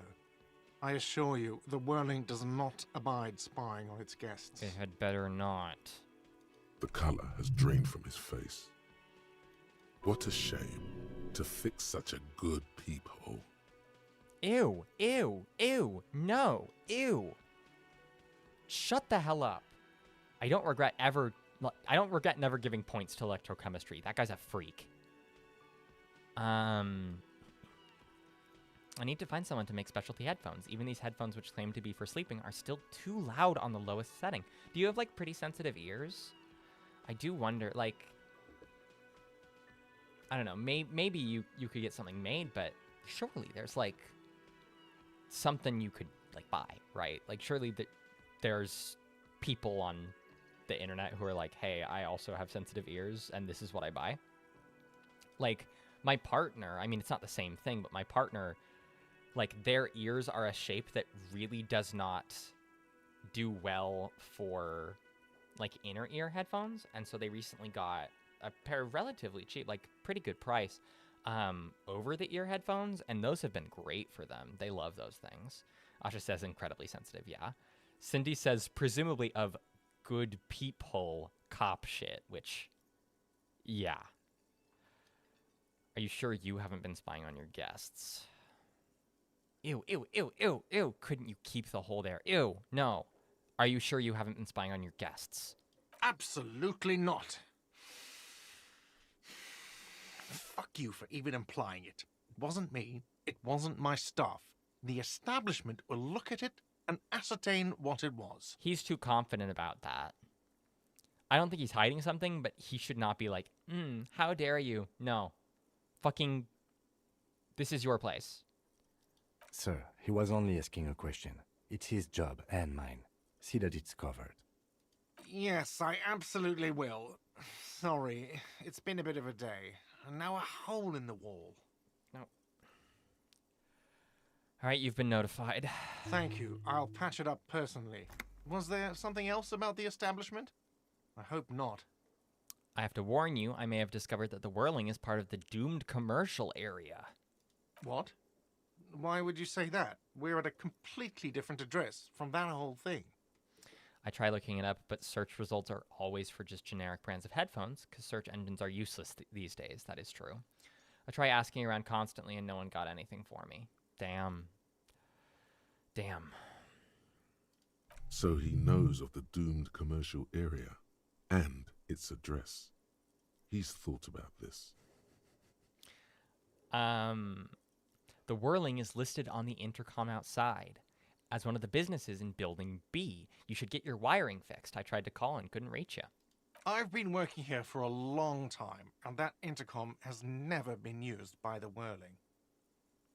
The Whirling was once the East Delta Pinball Arcade before it failed. It's only a matter of time before the Whirling fails too. Pardon me. The Whirling fails too. Does this look like part of a doomed commercial area? This pre-revolutionary tilework? These high ceilings? The nice rooms? Well, most of the rooms. For 14 years, man. That's how long I've worked here. I've kept this place up through hail and through sleet. Fuck me, if some doom ghost... He's done a fine job too. Though he's spoken of the place dismissively before, the hostel is actually very important to him.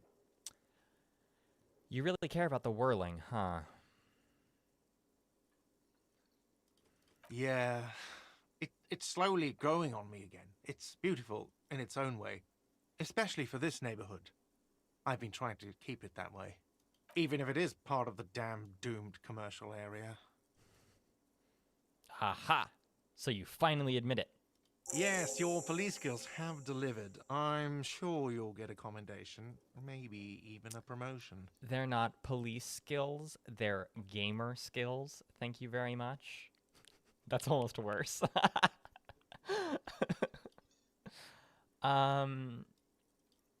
Who owns this place? Some real estate management company.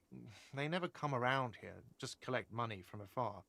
Honestly, I think some money laundering might be involved. That's horrible. Ugh. And who named it Whirling in Rags? Well, it sure as hell wasn't the real estate company. It was you? You look surprised. What? It's a great name, I know. Cafeteria managers come up with great names too. It's from a song. A song? Hail, Holy Queen, by the Ateniers. Hail, Holy Queen of the Sea. You're whirling in rags, you're vast and you're sad. Good pick. What about those other cafeterias you manage? What about them? One is a basement dive frequented by chain-smoking communists. I can't tell you how sick I am of Kraz Mazov and Ignis Nielsen and all those old ghosts. I think I know some of those guys. He's hesitating, not sure if he should share this information with you. Encourage him. And the others? The other is a kebab cart. It's very successful in its way, but it's nothing like the whirling. She's gonna go do something else now. All right. Well, good luck to you, I guess. Luck has got nothing to do with it.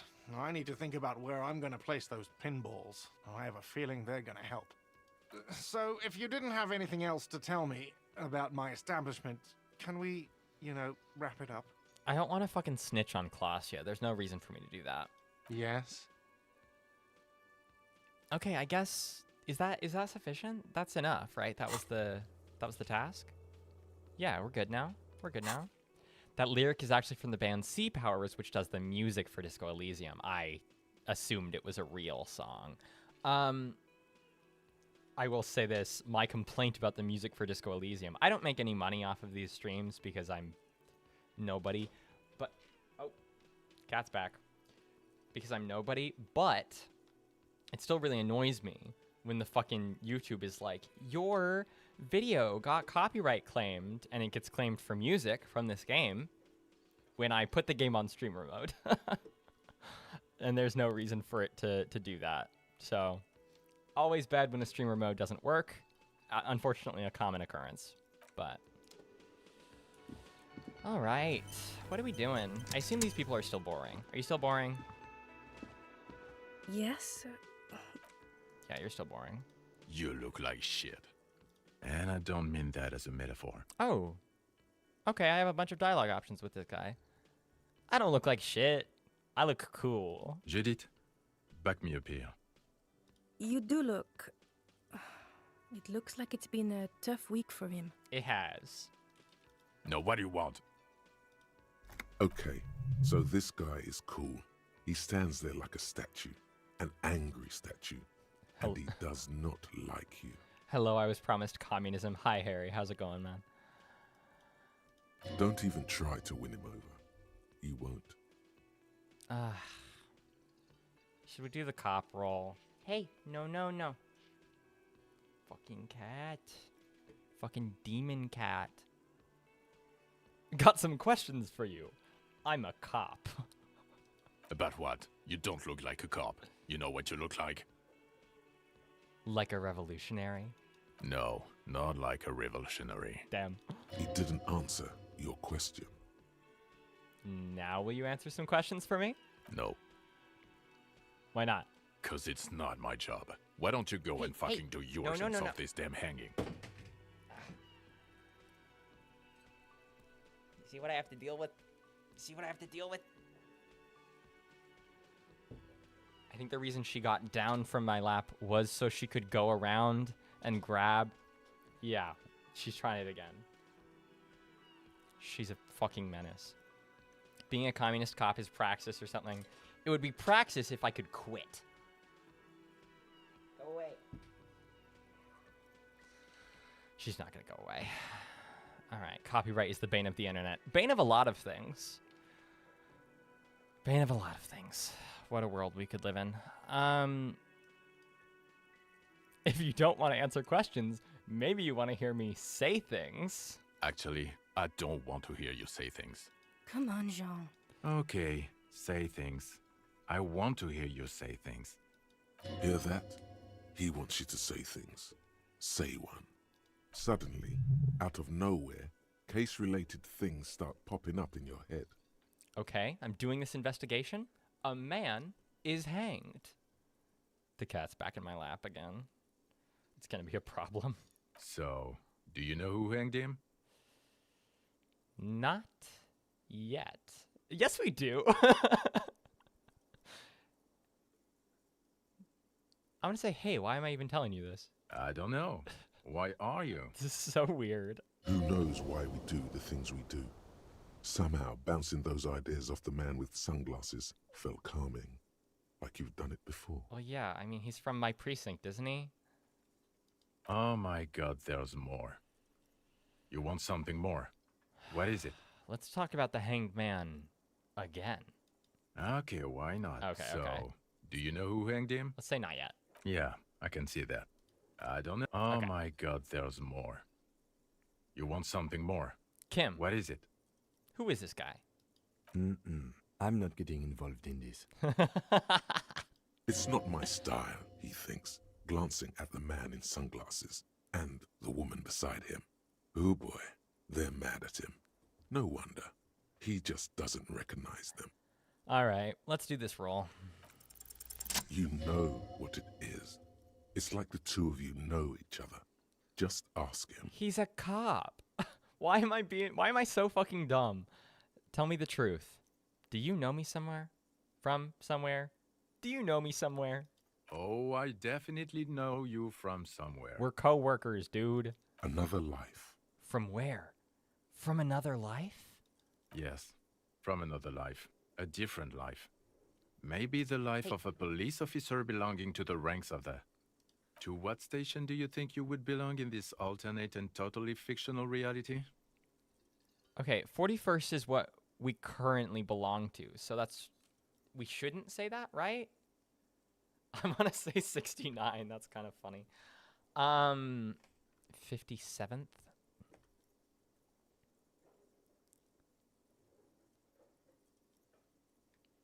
$69. He seems to be observing you through the reflective glass of his eyewear. There's no reply. Perhaps repeat it? I like the idea of saying it again. 69. Repeating it gets no reaction from the man with the sunglasses. Suddenly, the world is very quiet. Even the howling wind outside sounds a bit embarrassed. 69?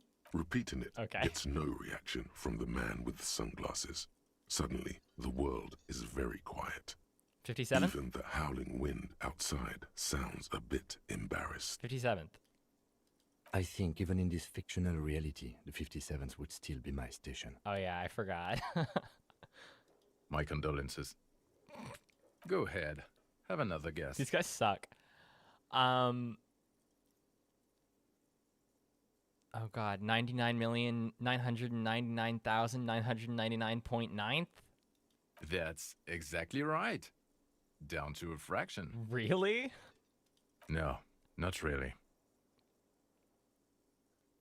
41st. Okay. That's plausible. That's entirely plausible. Now we're really getting somewhere. He gives you a long, meaningful look and adds, Somewhere good. let's talk more about that hypothetical Station 41 you mentioned. Okay. Oh, that was weird. Oh, the hypothetical 4-1. Yeah, let's fantasize about that. He blinks aggressively. I'm not busy. You're not busy. Let's just play around. So what would our relationship be in this alternate universe? Actually, I'm going to say, do you have a crime to solve? Oh, no. You see, I enjoy watching other better cops solve crimes. And let me tell you, it's been quite a privilege seeing you work. This isn't helping. So what would our relationship be? Let's be crazy. Let's say you and I are partners. How's that for a thought experiment? Seriously? You seem like a bit of a drag. No offense, but I could do better. Like partners in crime, or... No, because in this thought experiment, we are police officers in a police station. We don't do crimes. We're not crime bros. I don't believe you. Come on, stop it. Let's be crazy. Let's say you and I are partners. How's that for a thought experiment? I'm gonna say Kim's cooler than you. I'm sure he's fucking flattered. But Kim is not part of his thought experiment. In this one, we're partners. This is funny. The lieutenant is silent. You seem like a bit of a drag. No offense, but I could do better. I guess I'm trying to get fired. You seem like a bit of a drag. None taken, my friend. None taken. Let's be honest. There's been some purely fictional talk in our imaginary station in regards of who'd even be worthy of your partnership. I see, I see. And the conclusion is that a man with your caliber should form his own one-man policing unit. Anyone else would just slow you down. I suck and no one wants to be my partner. Who else is in our imaginary police station? You're not going to believe this, but police officers. He sucks. Yes, sir. Solving crimes, locking up bad guys, and get this, and not getting that drink on at 2 o'clock. Hey, I do 1 out of 3 of those things. Just some regular boring motherfuckers in suits and uniforms. Nothing spectacularly extravagant like you, the far-out son of Long. Who's the far-out son of Long? Oh, it's you, you eccentric genius. I mean, with your unorthodox approach to police work, it has to be you. Want to tell me more about him? Or her? Not even a little bit. Damn. It's an urban myth about an officer who is so far undercover he can't remember who he is. As I said, just an urban myth. You are not the son of Lang. I like that Kim knows that he has to say that I'm not that guy, because I am dumb enough to start thinking that I am that guy. He's trying to protect you from further rough handling, dished out by the sunglassed man. I can't imagine it anymore. Neither can I, partner. Neither can I. His gray eyes suddenly flash above the glass frames. They feel sad. It's a mere second, but it feels like you saw something. A gram of compassion in that sadness. Okay then. See you around. Watch out for yourself, loser. That was a weird That one. voice, so very familiar. Did you hear it when calling to your station and reporting your badge missing? Wait. Your voice. I recognize it. Oh, really? I wonder where. I lost my badge recently. When I called in to report it missing, you were there. That's the where you remember me from? Yes. I haven't seen you before. I'm gonna say, I have a bit of memory trouble. You don't say. Goodbye then. The voice thing was a coincidence. Run along, asshole. Great. Okay, the man with the sunglasses and his hypothetical Station 41. Weird, right? Okay, so we're gonna get a thought cabinet from this, and I don't want it because I don't want cop stuff, but I do want to see what this says. I know, super weird. Actually, I'm gonna say, nah, this whole interaction was perfectly normal. There's something missing here. Something you can't put our finger on. You know what? Just ask him. I know it sounds crazy, and you'll probably get laughed at. But still. It's impossible. I don't want to waste my time. Of course, yes. It's preposterous. Okay, that probably wasn't the right thing to say. The end. Unless there's new dialogue. I doubt it, though. Again? I Okay, can't okay. believe this shit. You aren't getting a thought cabinet from this, actually. Okay, well, go figure. Look, I just have to ask, are we from the same police station? I'm going to say no. Just to see what you'll say to that. What'd you say? Yeah, probably not. I don't remember you from anywhere. God fucking shit. None of this is great news for him. He's not helping. Okay, I was clearly wrong. He is a firefighter, male nurse, animal control agent, something of that kind. Not a cop. Go on with your cop work. Don't let me stop you again. Male nurse. I fucking hate cop spirit, man. The worst guys I know. The worst guys I know. Rhetoric is pretty bad. Cop spirit is pretty bad. Electrochemistry is pretty bad. Not in that order. I don't think there are any others that I dislike quite as much. All right. What should we do? We could read our fucking book.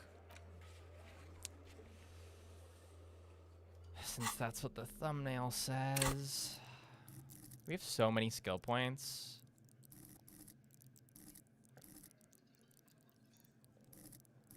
Can we put anything into conceptualization? No, we can't. I want to because I want to get the wall check, you know? But we're not going to get the wall check. Can we re-roll it right now? I doubt it, but let's find out. We'll go look at the art wall. And then we'll read our book, I think.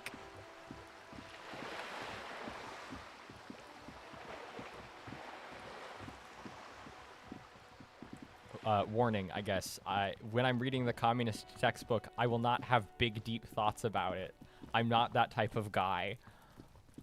I'm a research motherfucker who talks about, like, media crit. I'm not theory-brained. Hey.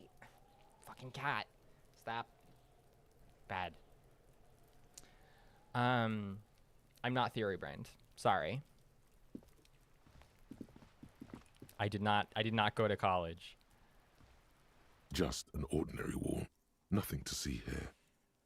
Okay, let's see if we have any gear real quick. I doubt it, but we only get one shot at this, and we're probably not going to get it. So, conceptualization is the word. Conceptualization, which is a blue one, unfortunately. Frankly, it's the only one of the blue ones that I wish I had. This is not this is not happening for me. Okay, here we go. Here's one.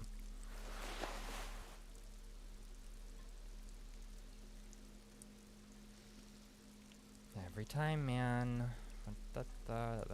Okay, good enough. Just an ordinary wall. Nothing to see here. Yeah. Why? It's a wall. And why must we stop to look at this wall every time we pass by? Okay, it's not happening. I don't want to read outside. That sucks. We're gonna go inside somewhere. I don't want to go inside the Whirling in Rags. Let's go into the bookshop. We'll go hang out. We'll hang out with what's her name, Annette, and read our book. Actually, that feels creepy since I'm kind of a creep, so we're not gonna do that. We'll hang out in here. The androgynous haircut zone. All right. Okay, what do we have in our tasks? For figurines, which I have no idea when that's going to happen because we have not found any figurines. I also don't like Dolores Day, but that is kind of a funny one. So the whole story from Titus, we're not going to get to do until we pass that white check, which we tried rolling that, right? Or did we fail it? We should try it again or something if we can. All right. Read a brief look at inframaterialism. Where is it? Here we go. It is this one. I like the cover. A concise introduction to inframaterialist theory, intended for a general audience. You can tell this particular copy has spent a lot of time in someone's back pocket. the cover of this pocket-sized volume features a swirl of orange, yellow, and green. The title, A Brief Look at Inframaterialism, is set in an authoritative yet approachable serif font. Duty calls. I'll have to catch the rest of them on VOD again. Have fun, y'all. Thanks, Tim. Thanks for watching. Hello to future Tim on the VOD. No. These are terrible colors. They're like apricots. What? Why does that matter? On the inside jacket flap, you find a brief summary. What is inframaterialism? A highly theoretical branch of Mazovian communism, a collection of mystical ramblings by a discredited revolutionary, or possibly both? This sounds exhausting. This brief look, TM, introduces readers to one of this century's most fascinating and misunderstood theories in a concise, jargon-free manner. This feels like kid stuff. Is there no slightly longer glance series? The back of the book contains 4 or 5 pages of primary and secondary sources, but you'd need access to a university library to find most of them.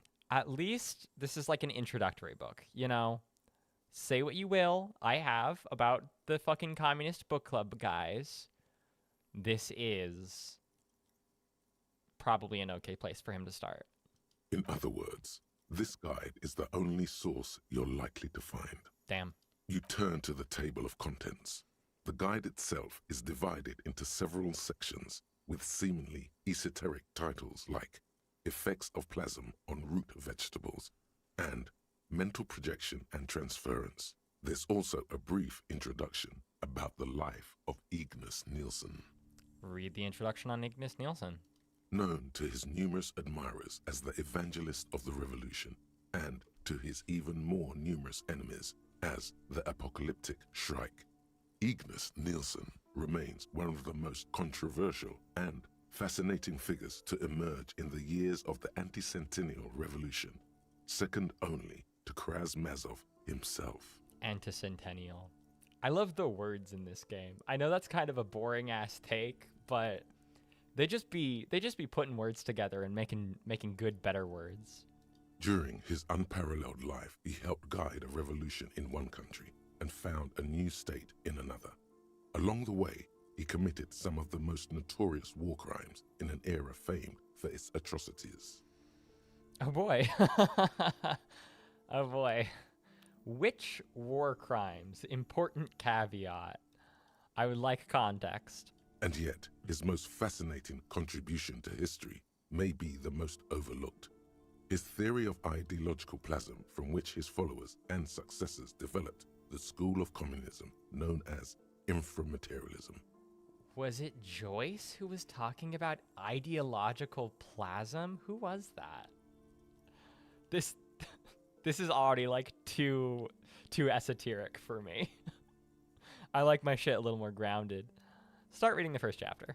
If you're like most people, you probably believe that your thoughts reside in your brain, right? Good lord. That's not right at all. Thoughts don't exist in the brain. They float through the air.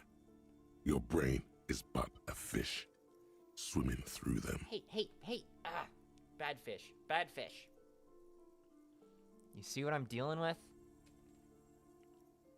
Look how big she is. She's fully cat-sized. It's extremely distressing. She used to be such a tiny little bean. Just the size of a potato. And then she made my life hell for a year. And now she's big. Honestly, I have no idea where some of these thoughts come from. This sounds more like a question for a psychiatrist. See also a brief look at psychiatry. But let's stick with Ignis Nielsen a moment. As Mazov's devoted comrade and leading theoretician, Nielsen was responsible for developing much of the intellectual foundation of communism. But his interests and speculations were famously wide-ranging. During his final years in exile, he produced, among other things, an early guide to home brewing, instructions for raising revolutionary children, plans for a universal pictographic language, and a detailed materialist critique of Dolores Day's chess strategy. That's funny. Nielsen is a big fan of homebrewing games onto his Nintendo Wii. But one subject he returned to time and time again was the fundamental relationship between thoughts and matter. Oh boy. We may yet discover, he wrote in his notebooks, that under certain exceptional circumstances, the proletariat's embrace of historical materialism may be so fervent that their beliefs take form in the world of matter as a kind of revolutionary plasm. Sorry, the cat is right here and threatening to bite my mic cord. Can you not, please? I kind of want to ask it to be in more basic terms, not because I don't understand it, but because this is actually really quite clear, but I want to see what it says. Certainly, in essence, Nielsen is arguing that thoughts don't just reside inside the brain, they radiate outward from it. According to this idea, the brain is an ideological transponder, constantly emitting waves of highly politicized energy, which Nielsen called plasm. Okay. Stay with us a moment longer. What's more, Nielsen speculated that this plasm, when it becomes powerful enough, might begin to influence the material reality surrounding it. Hence the name, inframaterialism. Okay. This is silly. This is like ludicrous to me, right? It's also kind of charming. I will also say this has to be true, right? Within the context of the game, this has to be real. It's got to be one of those things where it's like in Star Wars, whenever there's like, oh, I heard in the legend that X, the legend is always true, always, every single time. It is almost never more complicated than that. I bet this is somehow related to the like weird supernatural bullshit. They really did get supernatural bullshit in my communism game. Okay. Unfortunately, Nielsen passed away before he was able to develop these initial ideas into a full-fledged theory. Damn. That work was left to subsequent generations of communist theorists. It's always important for an author to fucking die before their work is like fully metastasized, because it creates a lot of work for other people, and it's good for those people to have something to do, you know? Building on Nielsen's basic insight, these theorists reached a startling conclusion that a sufficiently revolutionary state might begin to exhibit certain extra-physical effects based on the amount of plasm generated by its citizens. Wait, so this isn't even Nielsen's theory, it's his followers. I'm going to say, so these people are saying that if enough people just believe in communism, it will come true. I don't think that's what it's saying, but that also is the case, right? Sure, let's just say that. The actual theory is highly technical, but for the purposes of this brief look, TM, that's a fine working definition of the concept. Okay. That's because this is absolute idiocy, not even worth engaging with. Okay. No. There's something here. You can feel it. That's exactly what it's saying, Lamau. Well, you know. I just think there are better ways of putting that, you know? All right, let's hear about this extra physical stuff. Inframaterialists divide the extra physical effects of the revolutionary state by the level of plasm required to achieve them. I hate using the word plasm like this. It's gross. The extra physical effects of the revolutionary state by the level of plasm required to achieve them. This is like Vanguardism if Vanguardism were a goop. Yeah. At the lowest, or first level, revolutionary plasm is believed to stimulate or invigorate matter without altering its essential properties. How exactly does the plasm stimulate matter? To take one example, during the revolutionary period, many communard farmers in Grad reported extraordinary yields of certain root vegetables, most notably turnips. Okay. The difference in these yields was simply too great to be accounted for by mere climate or soil conditions. The only reasonable explanation, inframaterialists argue, is the high level of revolutionary plasm emanating from the commune itself. Oh my god. They fucking... It's the secret, but make it communist. This is wild. I'm sure plasm is some sort of innuendo among the communards. It's gotta be. Even today, in parts of the SRV, there are collective farms whose root vegetable yields exceed those thought possible by capitalist agronomists. There are some of the the communards who like to make jokes about the plasm, and then there are some communards who are like real hardliners, and they're like, don't make fun of this. This is like the foundational theory of whatever. Blah, blah, blah. Communist turnips. In a sense, are not all turnips communist? Who's to say the farmers aren't just cooking the books? Sounds like obvious SRV propaganda. It's also been postulated that plasm may account for the remarkably full and manly facial hair observed on many communist males. Oh, this is...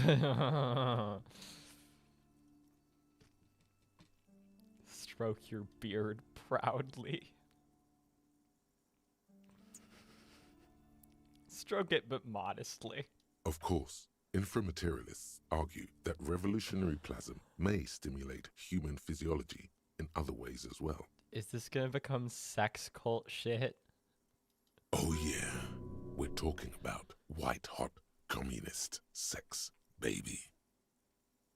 Okay.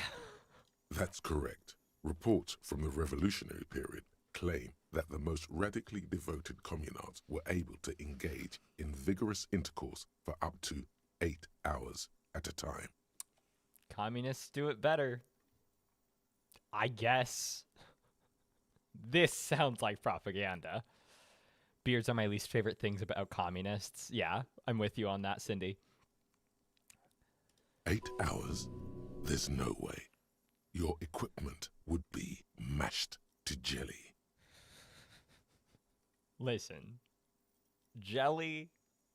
And on that note, you feel like you've gotten the general idea of inframaterialism, enough to carry on a basic conversation at least. That's it? But if you'd like to go even deeper into some of the more speculative aspects of the theory, you could always read further. We got to the communism sex cult part, and that's it. I know it's not a cult. That's kind of a cult, but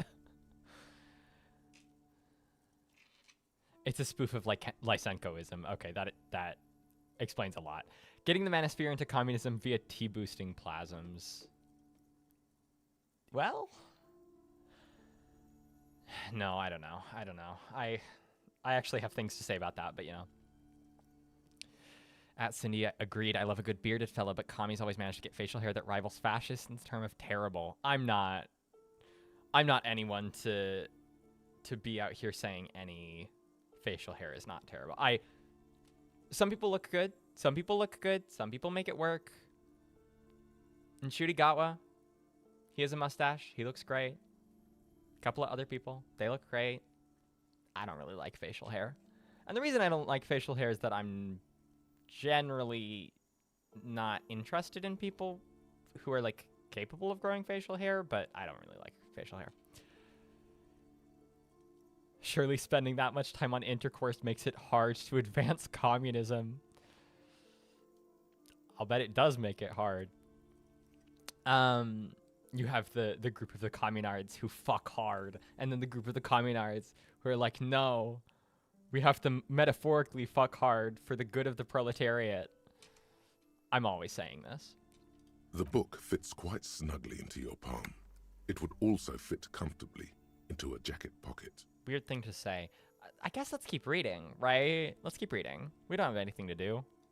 You flip forward a few pages until you come upon a chapter titled Mental Projection and Transference. Oh no.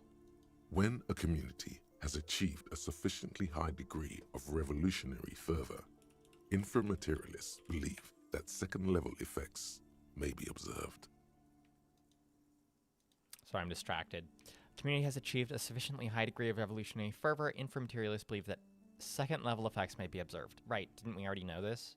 At this second level, certain hyper-revolutionary individuals may even develop the ability to extend their thoughts into material space, and vice versa. Asha says, I can find it aesthetically pleasing. I don't like touching it. Yeah. I think it sometimes, like, if a person is like really well groomed and like appeals to other parts of my aesthetic sensibilities, I can think that they look good. But yeah, I mean, I'm not interested in all of that, you know?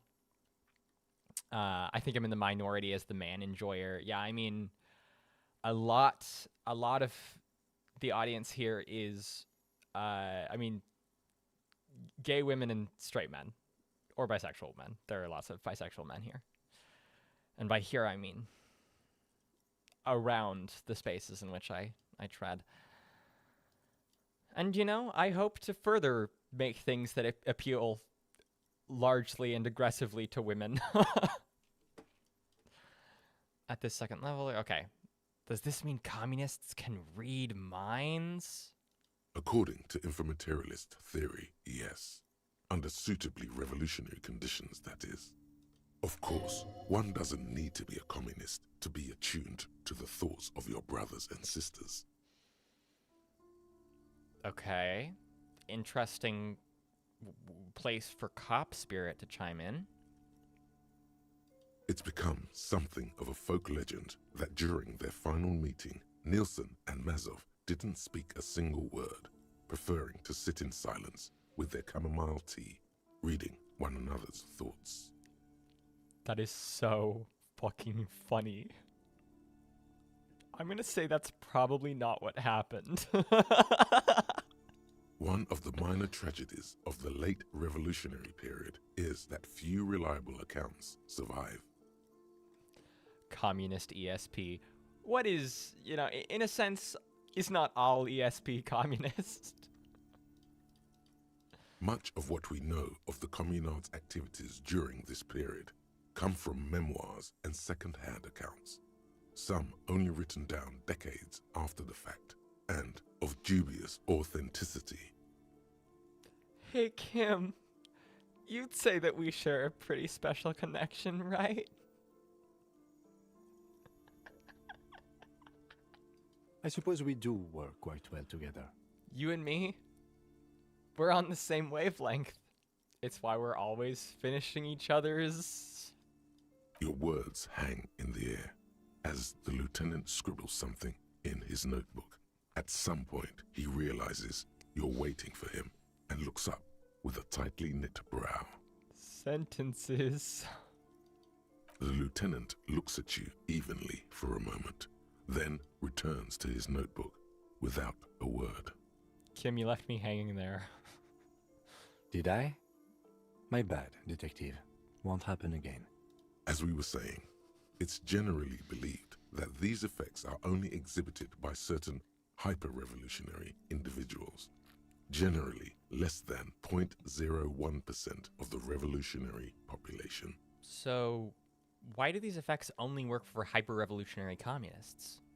Because plasm has never been directly observed, the exact mechanism behind these effects remains entirely speculative. Sabrina from Pokemon, a Marxist-Leninist, the twins from Ruby and Sapphire, Trotskyists, Will from Gold and Silver is an Ancon. Sabrina from Pokemon is a Marxist-Leninist. All this communist discussion of psychics had to have made Maura Lintern try to replicate it. Better be funny. Why are you getting hung up on mechanisms? Open your mind's aperture just a little wider. You're so close to true understanding. Am I? This should be more than enough for a stimulating discussion. That said, if you're still yearning for more... I should read it more, right? You must. Everyone knows. Books save their best parts for the end. Let's read more. You breeze through the next several sections until you arrive at the final chapter, titled A Communism Above Reality. Oh boy. When a society's revolutionary fervor reaches the third and highest level, inframaterialist theoreticians have postulated that the laws of physics cease to be laws. I'm always finishing people's sentences when they're struggling to find the word. Surely this means I'm psychic and simply not just know a lot of words and sentence structure. Do I want to tell the story? Yeah, I'll tell it. So I have an ADHD evaluation later this week. And when I was like getting like the pre-evaluation when I was getting the pre-evaluation like a couple weeks ago, I filled out a thing. And one of the questions was, do you cut people off before they like finish talking sometimes? To like finish their sentences and stuff.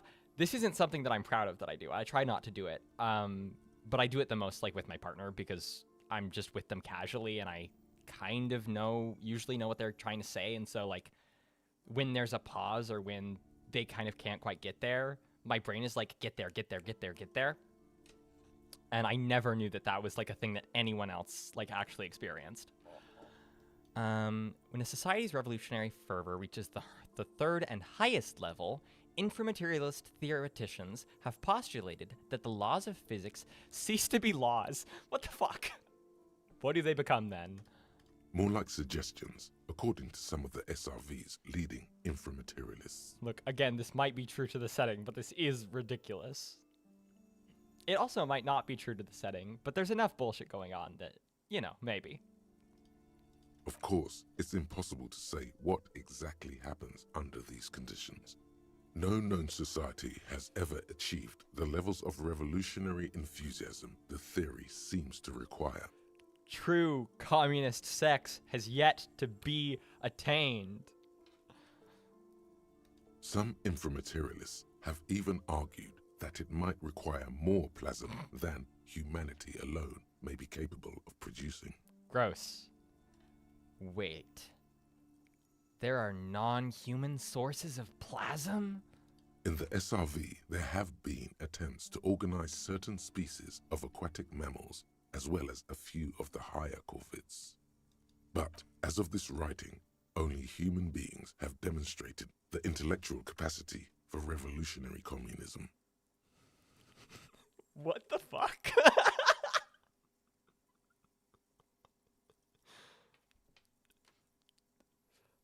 I would like to read the book about the SRV attempting to organize a certain species of aquatic mammals.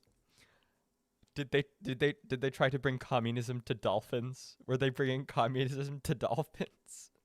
And presumably to, like, ravens, right? Because they're smart. That's funny as shit. That's so funny. Oh, boy. Has anyone ever gotten close to reaching the 3rd level? There are numerous stories from Samara involving bandits or fascist mercenaries being levitated by farmers from the most ideologically advanced communes. Of course, few of these incidents have ever been rigorously investigated or substantiated. Maxine says Poseidus lives. Organize the octopi so they can have telekinesis. Organize the octopi so that they can fucking stop having to steal the great zapfish. Among known attempts to channel 3rd level capabilities, the most well documented is the curious case of Coalition warship Debutante. I've gotta know what that's about. It concerns an interesting series of events that took place during the invasion of Revachol. As Coalition forces made landfall, a cadre of Nielsen's most fervent acolytes attempted to compress a Coalition-era static with their collective will. According to Communard law, these acolytes positioned themselves at the top of a redoubt just over the bay of Revachol. From that vantage, they proceeded to visualize pinching Coalition warship Debutante between their fingers, a gesture believed to assist in the extra-physical materialization of their thoughts. I like takoyaki too much to organize the octopi. God, I haven't had takoyaki in, like, a very long time. And that's not changing anytime soon. Acolyte mention. I always be mentioning the acolyte. Okay, I didn't really absorb this. Let me read this again. According to Communard lore, these acolytes position themselves at the top of a redoubt just over the Bay of Revachol. From that vantage, they proceed to visualize pinching Coalition warship Debutante between their fingers. Oh, I see. Okay. Should have used their finger pistols instead. There's no evidence the Communards were equipped with finger pistols, though it's unlikely they would have decisively altered the outcome. The acolytes, along with the redoubt, were vaporized in an artillery strike before the process could be completed. Reference to the levitate the Pentagon protests of the 60s, says Cindy. Yeah, you're kind of right. That is kind of the vibe, isn't it? Picture the lot of them, all standing with their fingers in the air 1 minute, the next reduced to a bloody mist. Gross. It's been said, though, that in the weeks following the battle, the captain of the Debutante noted an increase in incidents of crewmen striking their heads on unexpectedly low bulkheads. Of course, colorful anecdotes only scratch the surface of what inframaterialists believe may be possible. possible in a truly third-level society. We're so close to being done with this, man. What would a third-level society even look like? Some have theorized that such a society would be fundamentally unrecognizable, lacking many of the institutions we typically take for granted in advanced societies, including organized governments, financial institutions, and law enforcement. I mean, I guess that's probably accurate. Did that book just say there's no place for you in this future? No way did I take a morale hit from realizing that, in fact, we don't need to have cops. Oh my god. Shut the fuck up, Harry.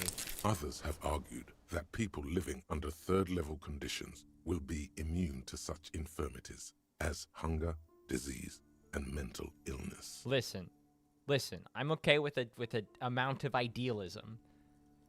There is no world where you will be where the species will be immune to disease. Disease is a constant. Disease is forever. Everything is disease. Like, not everything, but In some of his later writings, Nielsen himself speculated about the potential for an extra-physical architecture that disregards the laws of bourgeois physics and instead relies on the revolutionary faith of the people for structural integrity. that seems like a bad theory to design buildings based on. Nielsen called it the highest expression of communist principles, a society whose literal foundation is the faith of its people. Sounds like you don't believe in the plasma enough. You're right. The reason it's not working is because I don't believe. If I were to just believe, then it would work. That's the problem. I'm the problem. I'm the drama. On the following page, you come across a few black and white reproductions from Nielsen's own notebooks. One sketch depicts a government ministry shaped like a great inverted pyramid, a hectare in width at the top, balanced atop foundations the size of common apartments. That's cool. They should make that. Another depicts a leaning tower wrapped in a dramatic helix. The caption beneath it reads, "The Tower of History." I think you can, like, I don't think that, like, being interested in, like, having a structural engineer working on your shit, I'm not saying, like, someone who, but just, like, in general, someone who knows things about stuff, I don't think that's inherently, like, capitalist. I think sometimes people can be experts at stuff. I don't know how to design an apartment building to stay up. That's a good thing. That's a good thing that it's not on me, you know? Something about that tower looks awfully familiar. Could it be that's what the students were trying to recreate with the matchboxes? Oh my god, that's probably true. Wait, but what if the people stop believing and the buildings collapse? That is, in fact, a bad idea. Like, if they are held up by belief, right? You do not want to risk that, right? That's like terrible planning. You want to make your communist utopia, like, relatively foolproof, right? You don't want to lose half of your population because you put them in belief-supported buildings? I don't know. In the corner of one of the reproduced notebook pages, you can make out the following words, written in Nielsen's distinctive slashing script. They were building communism. They were building communism. A state that has lost the faith of its people has forfeited the right to exist. Okay, that kind of... that goes a little bit hard. That goes a little bit hard.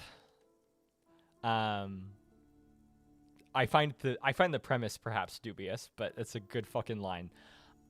Plausible or not, there's something beautiful about this idea. Is there any more? There is no more.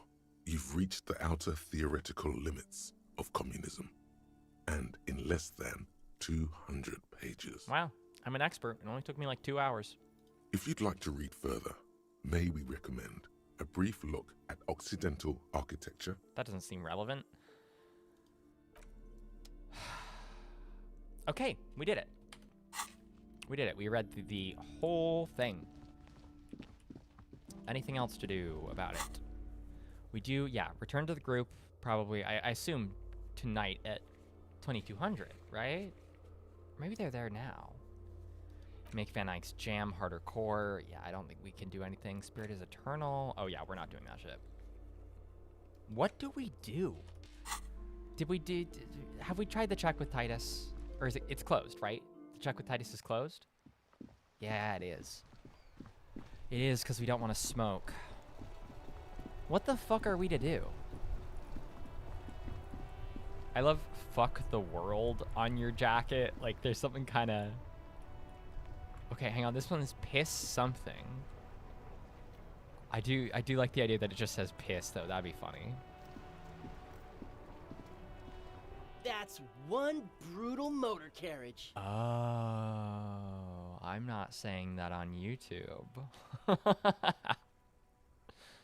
If I were a real skull now, I'd jack it, paint it in palm tree livery, then bottom light it, neon style. His companion wears a simple yet elegant slogan, fuck the world. That just doesn't seem like a useful slogan. A snazzy shit-ripped skullmobile like this would make a fine trophy. We could, like, hang fucking shrunken heads from the side mirrors. Cops' heads. Scary tribal shit. Yeah, tribal shit. Stop saying a that. cop carriage like this would have proper skull value. While I appreciate the interest you take in my brutal motor carriage, I have to stop you right there. The RCM takes threats directed at its property seriously. It's just theoretical work, Copper. No basis in reality. Man, if we were certified skulls right now... Who are you? I can tell you who we're not, cop. We're not snitches or skulls. Why does this keep happening?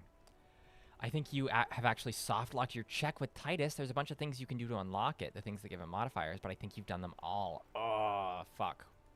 I could be wrong, though. I know that if you fail that check twice, Kim takes over, but you only failed it once. Oh, shit, really?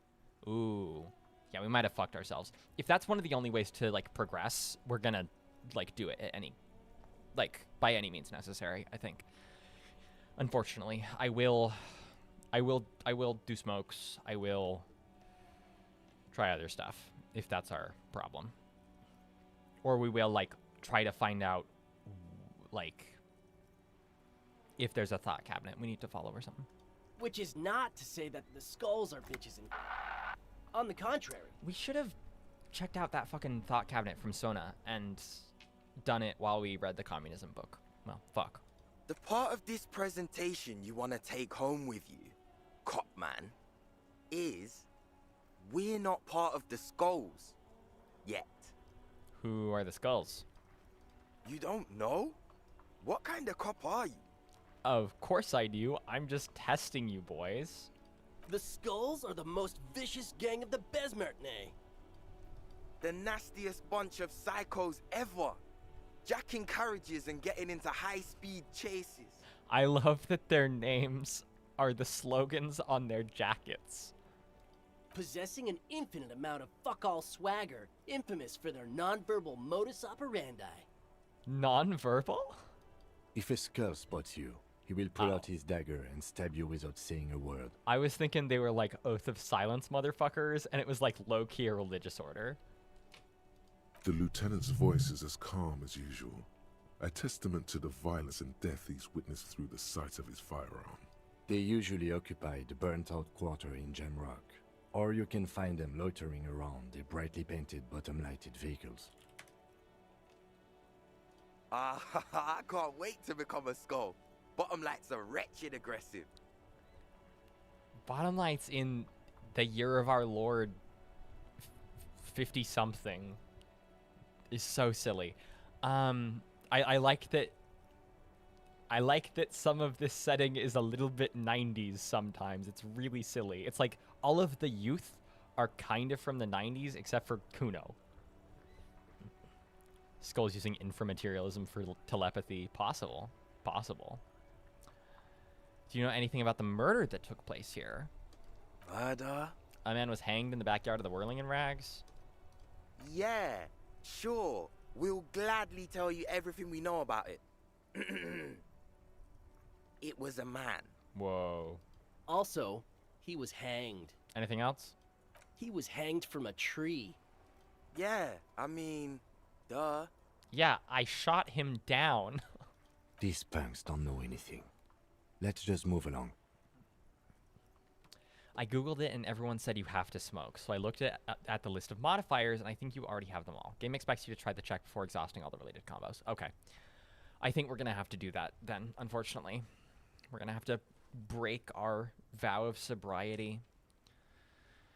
Which sucks, but at least we took the necktie off. Hey, stop right there. How does one know anything? I never did the game with smoking / drinking / etc., so I don't really know how that works, though. Yeah, I do not really understand either. How does one know anything? What does that mean? Fucking philosophy, man. You can do aggressive shit with philosophy. Justify shit. Don't come at me with your fucking epistemological garbage. You ain't read a fucking book in your life. Like murder or wasting your life away. Do you guys know Cindy the Skull? Oh yeah, Cindy's a right proper skull. Yeah. The young man's eyes glaze over, his voice filled with longing. Yeah, a true artist of the future. Just like Arno van Eyck. By the way, if you see Cindy, give her our regards. I don't think I'm gonna do that. Odd. There isn't a hint of hate in them. It's like they're piss and fuck the world out of some kind of moral obligation. The lieutenant on your left is unusually lenient toward them. I see you kids are into anodic dance music. Oh man, yeah. We're not fucking kids, man. Be wary of the abyss. Why? Probably because of how non-verbal their mode of operation is going to be. It's a threat.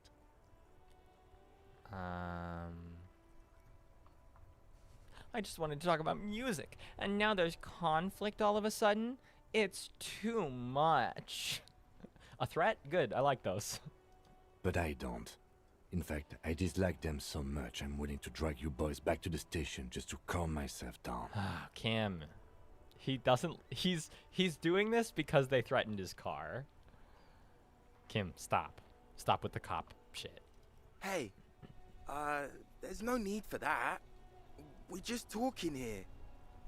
Joking too. Stay light, man. The game doesn't treat smoking and drinking as the same, so Harry won't fall off the wagon if you smoke. Yeah, that's kind of what I was thinking.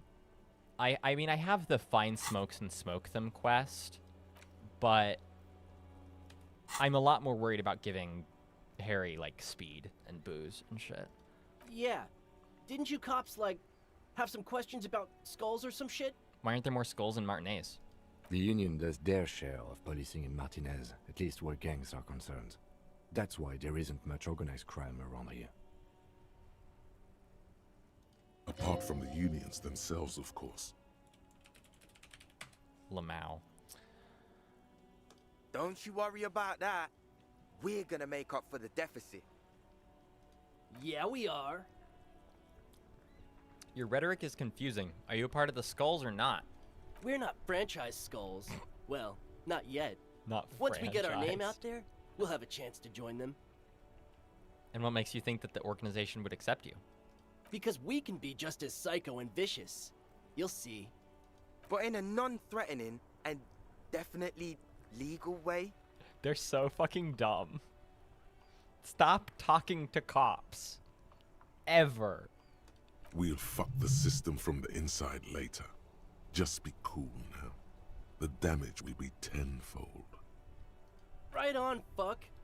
So what's happening now? So it really is their names. Enough about this scullery, then. Mm-hmm. He throws a longing glance at the Knema. What's with the jackets? What about them? Why does your jacket have piss F slur written on it? Well, first off, it's a statement and not necessarily something that characterizes me as a person, even though the statement has character.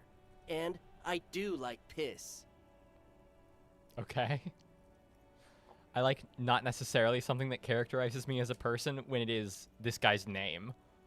The word piss epitomizes the struggle taking place in the world. Things being defined as they seem, not as they are. And, I guess, it's also about communal spirit, the future, and truly appreciating our differences. I don't see it, but sure, man. Also, you've got to admit, it catches the eye. And since the Grand Piper is slowly but steadily moving towards basing the economy on it, attention, it is imperative that the medium itself convey the message. Makes sense. What I mean by this is, we are all piss and that the world is inherently meaningless. Speak for yourself, my guy. Why do you have fuck the world written on your jacket? Like I said before, many men keep searching for the one, for so-called true love, which is actually just obsession masquerading as kinship. The thrill of the chase, the hollowness that fills your chest cavity after catching it. To catch a fish, you'll need to hurl the lure many times, and even then it isn't certain that you'll get anything. If you blow up the lake, though... Blow it up. You get more fish in a shorter time. And, for time is of the essence and fleeting ever so quickly, one must think of a way to fuck the whole world and not get caught up in fucking someone. I have some really good news for you about the end of the world, my guy. This is just a guy who got broken up with and has turned it into a slightly antisocial philosophy, right? I agree with that. Love is just obsession. I think that's reductive, but I think it often is for a lot of people. Kid has some knowledge. I mean, these guys aren't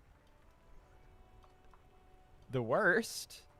Interesting philosophizing for people wanting to join a hardcore gang. Listen, you can have philosophy in hardcore gangs. Because when one fucks everything, he fucks nothing.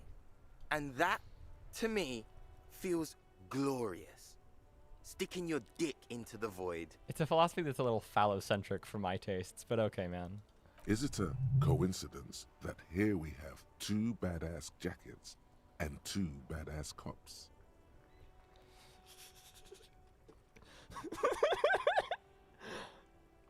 If I talk Kim into this, can I bully these kids into giving me their jackets?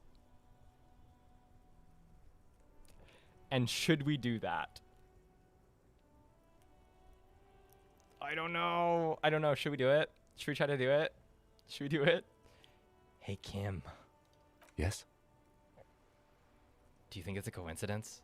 What is? There are 2 of us. And 2 of these jackets. What are you implying?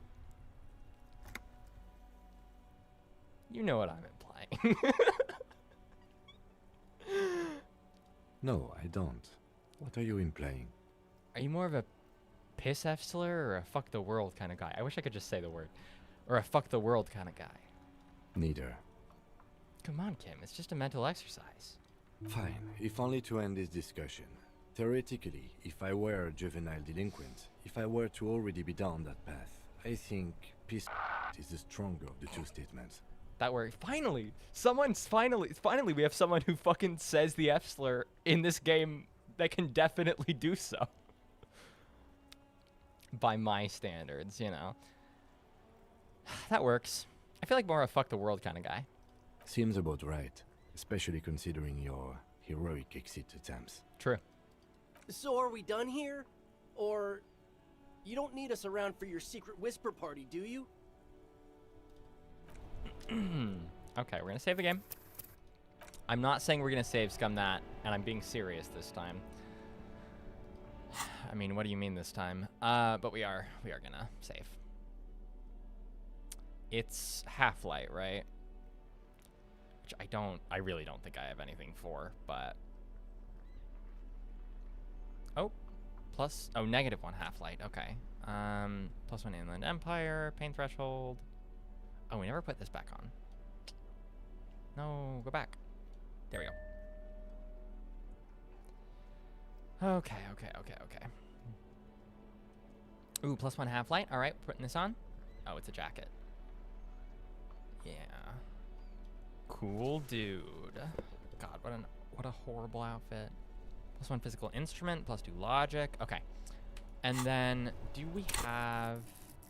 We can put a lot of points into half-light if we have to. Okay. Let's fucking go. That ride is... Hey, piss. Look who it is. Shrunken cophead material. Dude, you cannot. You are so fucking stupid. You don't say that to the cop. You say that to your friend when the cop is not directly in front of you. Ask for the jackets for yourself and the lieutenant. These guys aren't scary. You're not scary. Wait. I have nothing to work with here. It's either begging or bullying. Or both. Was that a red check? Just ask them, maybe. I thought that was a white check. Was that a red check? Did we fuck it up? Gentlemen, I need your jackets. Was that a red check? If that was a red check and I'd realized it, I would have put a point into half-light before that. Ah, fuck. Max says it's a red check. We're reloading the save, gamers. Why? Look at the shit I'm wearing. Yeah, like he said, total shit. What about it? I'm wearing horrible clothes to catch horrible people. It's depressing. The lieutenant looks down at his bomber jacket and shrugs, obviously content with his uniform. Fuck it. I don't deserve a cool jacket. I suck. Fine. Fuck it. Here. You still... Take it then. I can't handle this sad shit. You still get them? Oh, wait, do you only get one of them? It's true. He simply can't. I want both of them. Empathy. Wow. I did not see that coming. You better wear that jacket with pride. I wanted the other one. Fuck that. You're not getting mine. My dad's a lawyer in La Delta. He'll have your badge. This kid sucks. No, he won't. The lieutenant is lightly amused by the situation. Okay, hang on. I know you said you're more of a piss F-slur kind of guy, but we only have one jacket and I want it. Fuck it, we don't need the other one. I got the jacket for you. Do we want to do that? I want to say, wait, world fucker, you got a rich dad? No. He's like a volunteer lawyer. A total bitch. Cites law and does dishes. By volunteer lawyer, do you mean like a public defender? You know what, cop? Fuck you. That's not what this is about. Damn. You're not getting my jacket. Fuck him. We don't need his rich dad jacket anyway. Turn to Kim. I got the jacket for you. I'm not wearing that jacket. Why not? You could really raise hell. Go undercover. Hard. But don't you want to express your individuality? I already am expressing my individuality. I mean, he is. His outfit is pretty unique. Still, it's good to know that we have it, should the need arise. The need will not arise. Look at this cute shit. How can we become skulls if you go around fraternizing with cops? Let's get the fuck out of here before anyone sees us. You should have done that way sooner. Fuck. I'm sorry, man. I just don't like confrontations, that's all. Should we reload the save, put a point into half-light, and try again? Should we do that in favor of maybe getting both jackets? I don't know how bad, like, I don't know. Is it worth it? Is it worth it? Because I definitely can't get Kim to wear it, right? Should we do it? I don't know. I don't know. Maxine says reload. We're doing it. We're going to do this the once. We're going to put a point into half-life. We're going to do the roll. If we don't do it, we don't do it. It's whatever. I don't care that much about this one. Yeah, that'll help. I'm saving again. Just on principle. Wait, this guy glitched. This guy glitched. He's the wrong way around. Put him back to normal. That ride is fucking lightning. Hey, piss. No, no, no. Don't ask anything. Be subtle and scary. The boys dream about being skulls. Use that. Wait, how? Suggest they're massive skulls. Come on. Boys, with those jackets, you're gonna be the Skull Kings in no time. What? No. Skulls don't have kings. I think. And we're not even in yet. Yeah, man, keep your voice down. Skulls don't take it lightly when folks pretend to be them. We're not even prospects yet. Not even prospects and already aspiring to be kings. Wow, you boys are ambitious. Only prospects and already planning a coup in the skulls. You're destined to go far. Why is he helping? He gets it. Passive-aggressive flattery. Shut the fuck up. Are you trying to get us killed? Now bring it to the jackets and, yes, start shouting. Yes, we want to be a cool killer skulls too, like you guys, but we don't have skull jackets. Please be quiet. What? What do you want?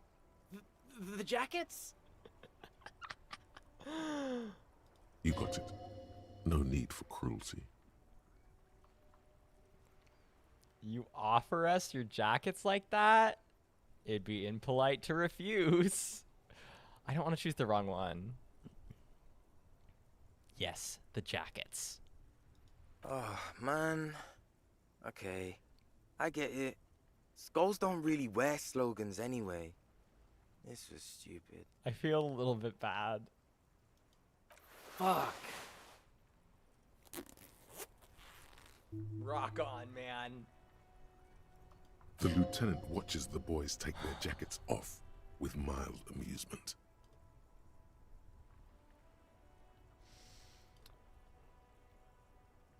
Since you said you're more of a piss-effler guy, I'll take the other one. I'm absolutely okay with not having either one, thank you. Why not? They're a pair. We could really raise hell, go undercover. Hard. This case doesn't require us to go undercover or raise hell. In fact, I don't think the jackets will be useful at all. I just wanted them to not have them anymore. Cold-hearted cop. Did we fuck it? Did we choose the wrong option? Still, it's good to know we have a pair, in case the need arises. The need will not arise. Damn. The jackets are meant to complete each other. If a man was standing alone on a street corner with his written on his back, it'd just be an individual that has taken a liking to urine. And fuck the world all on its own is, frankly, generic. Maybe we'll have... I don't know, Eric. Oh. It's cold out. Oh. I want to give them their jackets back a little bit. I feel bad. Kim won't even wear it, and they're just gonna, like, rot in my pocket. Yeah, let's get out of here. The cops fucked us. I feel really bad now. I don't want to be a cop. I want to do silly things without consequences. +1 drama, -1 authority. Okay, okay. Wow, that's a cool dude. God, it looks terrible with the armor. Where's the other one? Where's the other one? Where's the other one? I wish I could auto-sort this shit. Oh, it's the same 3D model. That's funny. Fuck the world. +1 half-light. Okay, -1 rhetoric. We look so fucking stupid in it. We look so dumb. Should we wear it? Should we wear it?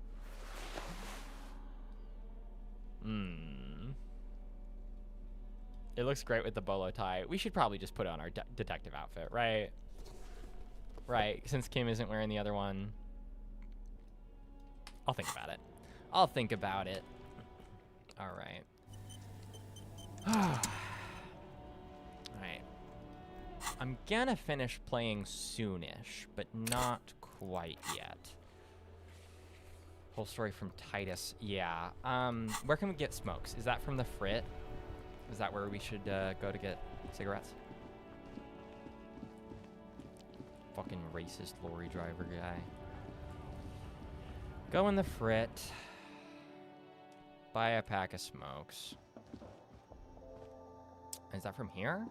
No, that's medicine. A small cabinet on the wall is filled. No. Oh, do I have anything to sell? The tear machine stand. Your bottles clunk into the. 1 real, not bad. Maybe I get them from talking to her. Is this about the questions again? Because Okay, no. I guess she doesn't have cigarettes. You see several the packages are small, discreet, sloppily stacked, making them easier to take. Nope. I think you have to smoke, then put a point into the skill. Yeah. I just need to figure out where to get smokes from. I get there are people we could have like asked for cigarettes. You can convince Kim to wear it if your suggestion is high enough. Yeah, I don't think my suggestion is especially. I guess it's at 6, but I guess not high enough, unfortunately. I just made some kid's day shitty for no reason. Whatever. They're posers anyway. Hey, dude, do you sell cigarettes? If you don't mind, please put the flashlight away. Some of us have photonic sensitivities. No, this is my thing. Put the flashlight away, officer. Having it is a privilege, not a right. Okay. Can you, oh god, there we go. That's really funny. One NPC that acknowledges that I'm just like holding the fucking flashlight the whole time. Is it not the Frit? I think it's something behind her. Is it? I thought it was too, but it just like wasn't there, you know? It's a nice time of day. It's pretty. Oh. I know we're like kind of nearing the last act of this game or whatever, but it does not feel like it. Oh, is it this? Oh, it's this. I see it now. A colorful display of cigarettes and alcohol bottles line the shop wall. The bottles wink at you in the light. There, in that dark green glass, all in vain. The great flowing river of warmth, wine, alcohol, beer, alcohol, love, alcohol. Yeah, a normal guy calling it beer alcohol. Say nothing. Just take it in. I'm obliged to inform you that both alcohol and cigarettes damage your health, but I guess you already know that. That's funny. Don't ask, don't look, don't do anything here. Just go away. Get back to work. Alright, well this sucks, but give me cigs. Here you go, mister. Alright, it's ciggy time. Let's fucking go. If you were planning on doing the karaoke, it's at the pawn shop. That's good to know. I have at no point in this playthrough gone the karaoke route. Because at first I was just like annoying. What is that sound? Is that from the thing? Okay. We're just gonna smoke inside. We're gonna be that guy. We're gonna save the game. It'll be a -1 health, but we have a couple of heals, so that'll probably be okay. Go into our pocket, go into tools. Ooh, 4 uses too, that's nice. Can I use them? Oh, I have to put them in my hand. There it is, a brave little army in your pocket. The 1st Smokes platoon. 20 brave souls standing in salute, ready to step into fire for you, sir. Oh, I don't like that the game is forcing me. I wouldn't have known how to do this if I were if I weren't streaming this. Because I've decided to go straight edge, I haven't interacted with the, like, drugs mechanic, and so I wouldn't know that the only way to advance this plotline is to buy SIGs. I don't know how I feel about that in, like, a game design way. Sorry, Disco Elysium devs. Anyway, pull one out of the pack. You picked the best one. This soldier is fat and succulent. What are you waiting for? Light up. Light it up. Re-become yourself. Stop being a creep. Get a load of this rock and roll cop hair, people. Johnny Thundercop fishes a cheap lighter out of his pants. With a flick of the thumb, there's fire. A primal satisfaction. Here we go. I hate this because I hate giving anything to electrochemistry. Like, I wouldn't feel any sort of way about this, except electrochemistry sucks. As a person. The lighter's dark green disposable plastic. Safety's off. In your case, the safety is always off. What are the repercussions if I do this? Repercussions? There's a high risk of glory, with a mild chance, cool genius.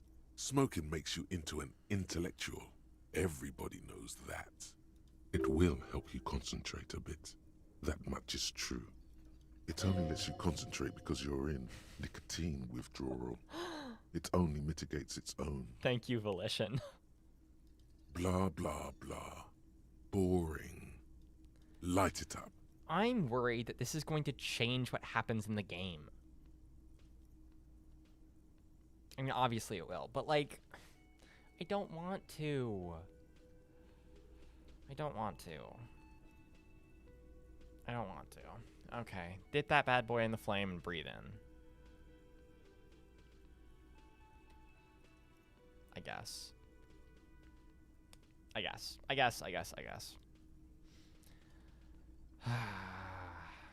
I will say, Harry Dubois smoking, of all of his substance abuses, largely only damages him by comparison. Like, at least I'm not gonna go on like a fucking bender and trash a hotel room, you know? Thick, warm smoke gets sucked down into your lungs. Immediately, you feel a warm nostalgia fill your head, body, and soul. A nostalgia for yourself. The man you were in your youth. Johnny Thundercop is back, and he's chill as balls. I realize now that the find smokes and smoke them is a tutorial task for the drugs mechanic. In the bottom right corner of the screen, there's a cigarettes button. Wait, seriously? Cigarettes gives +1 to intellect skills. Logic, rhetoric, conceptualization. There's a button? Oh, that's so funny. All right, well, we're taking these out of our hands. We don't need this shit anymore. Where are they? We don't need this shit. All right. Well, we can put another one into, what was it, rhetoric? Was it rhetoric? Gotta scroll and find out again. Oh my god. Oh my god. God, that is annoying. Scroll. Titus Hardy. Okay, rhetoric. We also, that's probably going to open up the cargo container door too. Are there any other ones we should immediately put shit into? Backyard wall. Conceptualization. I guess we could. Visual calculus. Oh my god. Andre is logic. That could be good. Skill points you put in while on drugs are permanent, even if the drugs are not. Yeah, that's what I assumed. So that's why I want to just kind of put some skill points into shit right now. Put one into rhetoric, put one into logic, I guess. Okay, I think those are the two we need to do.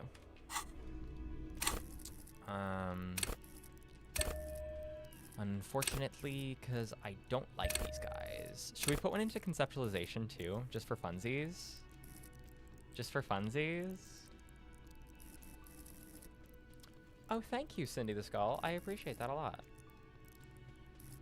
That means a lot to me. As someone who is poor. Let's put one into conceptualization. I want to draw some shit on a wall. Alright, alright. Might as well take advantage of it. There we go. Wait, there we go. Alright. I think we're gonna do the Titus Hardy stuff and then be done for the day. Oh, that was weird. My camera was not on me correctly. And then we'll be done with the day because we'll start back up and do kind of the rest of this day, hopefully. And I'm gonna try to stream sooner than I did last time. I don't know. I'm a mess. It's you again. What is it?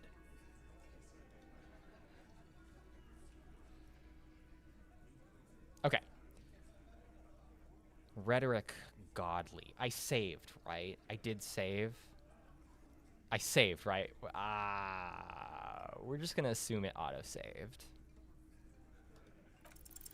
Convince Titus he's being manipulated. Bad idea. Nice. Bringing her up will do no good. You should know by now. Titus will never falter. Ooh, okay. One of his boys will? Or that's it then. Case closed. Which is better? No, I don't wanna. That's it then. Case closed. We're going home, Kim. Huh? He'll get it. Go on. Write it down, Kim. In Martinez, they just kill you because they don't like you. Got it. Kill you because they don't like you. All because... Oh. Because of some chick? Because you're a foreigner? Because you work for the wrong people? Or because they like killing? Okay. Oh. Because you work for the wrong people is tough. Because they are mercenaries. They are paid to do violence, essentially. I know, this probably doesn't even fucking matter. I want to say all because of some chick. Because that's why that's why Titus is being like all machismo about it, you know? All because of some chick. Bring that up one more time, and you won't get to write that report. The man's fists under the table are balled. You can tell from his neck and shoulders. He means it. I don't like throwing my weight around as a cop in this game, but I do like fucking with people a little bit. Visual calculus would be good. Oh, maybe we should have done visual calculus. We do still have a spare skill point, but that's our emotional support skill point. The mercenary was a foreigner. That's true as well. Yeah. Maybe I should have said that. Yes, I understand, Alain. That's your name, right, Alain? You'll kill us. That's what they do in the Wild North. They just hang you, like in the Dark Ages. Make a display of your corpse. They club you from behind, string you up, and go back to drinking. I'm gonna say make a display of your corpse. No, it's cool, guys. You drag them out back, light their corpses on fire, and piss on them. You don't care. Just embrace your inner Columbo. That is the best part of this game. I'm gonna say they just hang you. It wasn't that. It wasn't... We just couldn't get him down, okay? Oh ho. I could get him down, though. That's it. That's the weak one. You flushed him out. Now go in for the... Rhetoric is so fucking gross. It's my mental Ben Shapiro. Officer, you will be next if you don't shut up.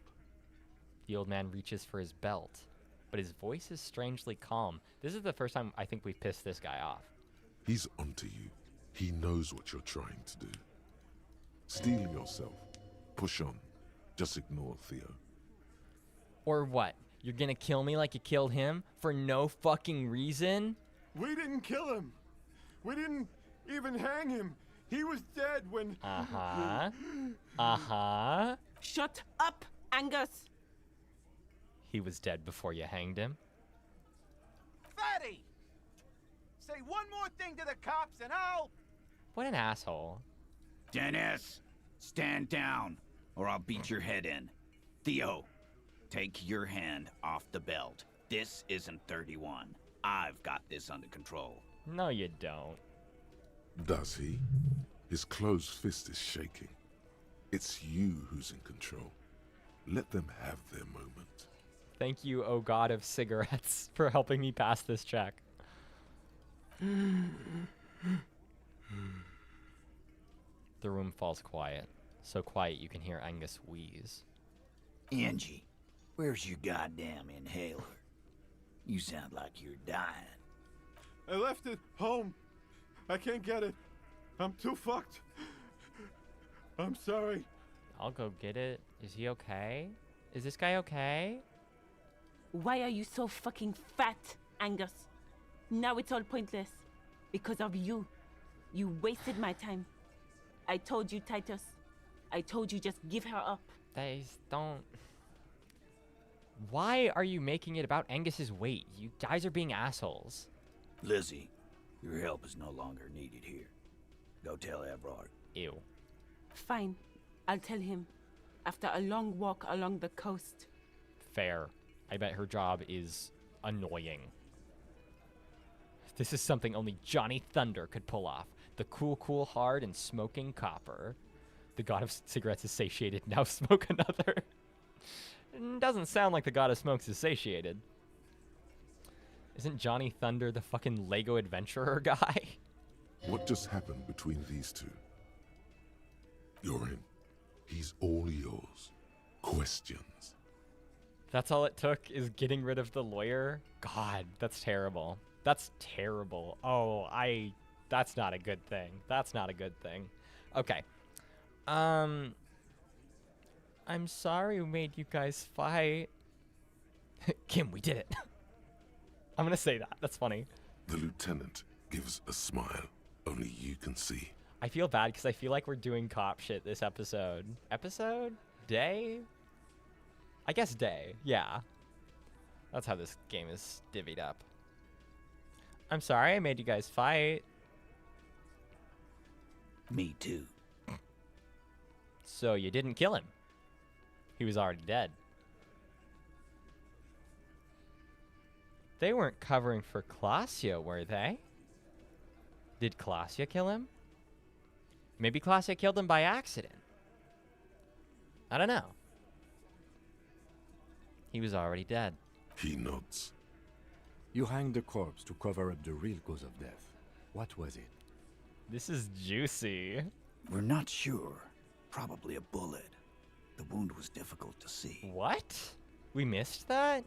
The coroner and his assistant are wrapped in blue. Hands covered in blue gloves. Mouths covered by blue masks. Bodies by blue aprons.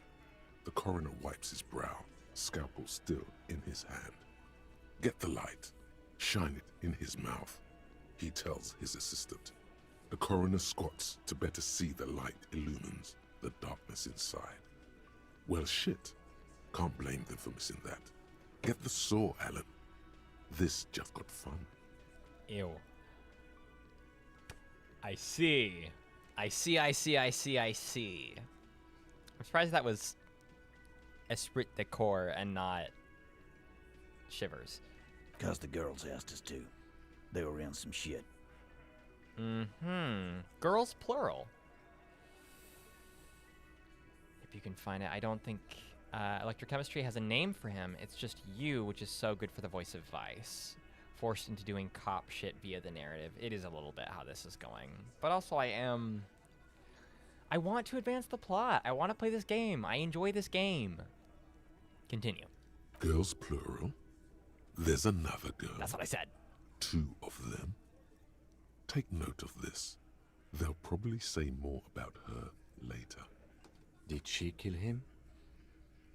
Cop, I have no idea. The girl says she didn't. He doesn't think she did. Or at least he hopes she didn't. This is juicy, man. What happened Sunday night? Claudia came down. She seemed really out of it. Drugged up, even more than usual. Bug-eyed and gurning, you know? Not in a fun way.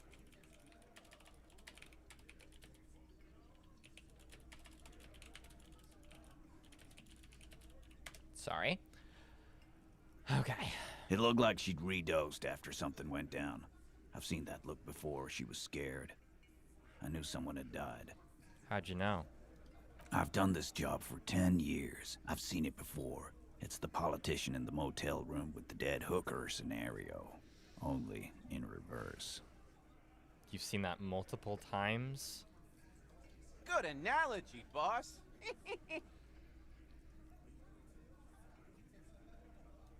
You don't get to talk yet, Shanky. You're still on the bench. And you keep taking it easy too, Angus. That's okay with the fat man, still wheezing there. He couldn't speak if he wanted to. He is a man, like a human being, besides being fat. That is not his only trait. Can we stop with that? What happened then? We went upstairs. Sure as day the Merc was dead. There was a bullet hole through the window. Wait. Fucking dirty sheets and bottles everywhere. Through the window. Which is why the window was replaced. And the peephole was there because of him. Because of the mercenary, right? It was whoever wanted to get a hit on him, right? Right. Because it was through the window. It wouldn't be through the window if it were Klaus yet. It would just have been there, right there. Why would it be through the window? But also, if the peephole was from that, then why wouldn't they shoot him through the wall?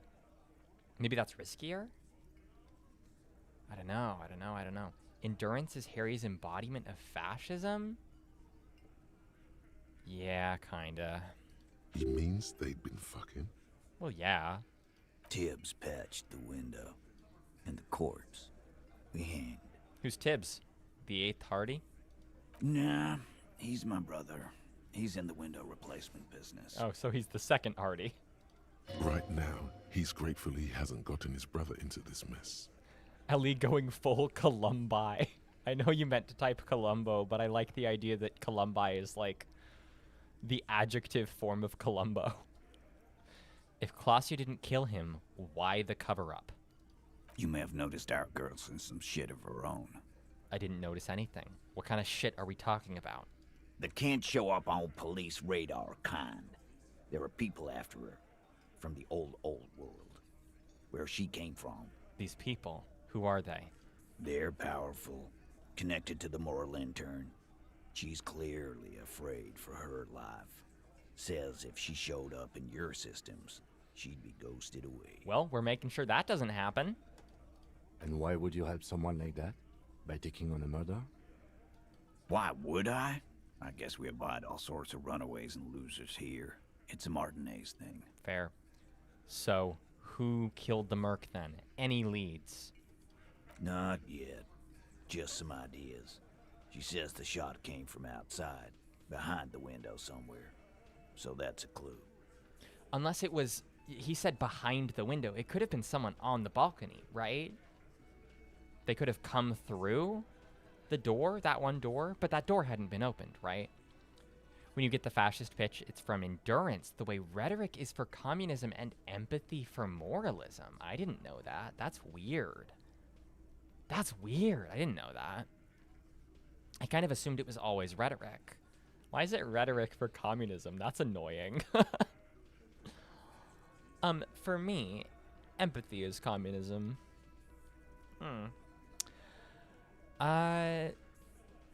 Okay. What are you thinking? I'm thinking someone's past caught up with them. Either hers or his. Surely his. Hers, you mean?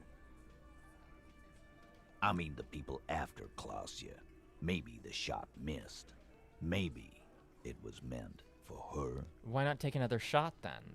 Or why not kill... They've had so many opportunities to kill her, surely, right? She's just there. I like that.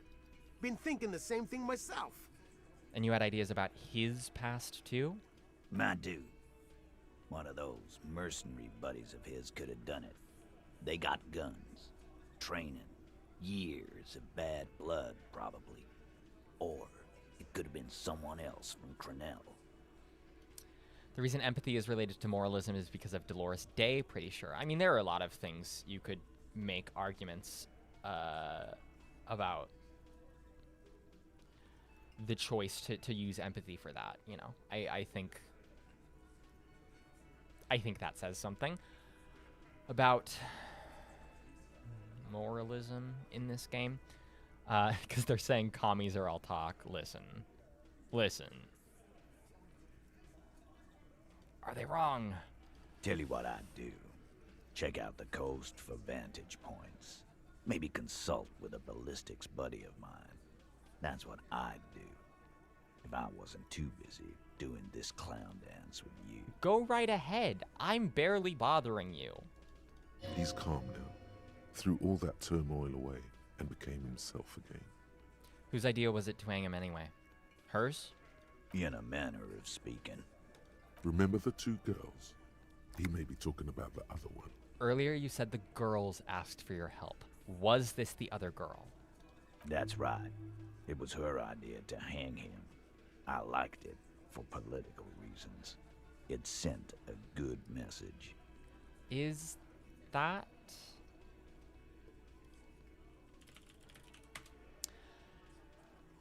That's not the woman who quit at the Whirling in Rags, is it? Oh my god. My older cat is crying. Hey. I'm over here. She's sad because my partner's still at work. Who is she? This other girl. Do I know her? No. You're not gonna be on a first-name basis with this person. Okay. Where is she? You're not getting to her. This person is affiliated with the Hardy Boys. It's Clausia you want to talk to. She's affiliated with the Hardys, so she's like a Hardy girl? I wouldn't go that far. She's just a woman who's sometimes in our company, who sympathizes with Clausia. Let's leave it at that.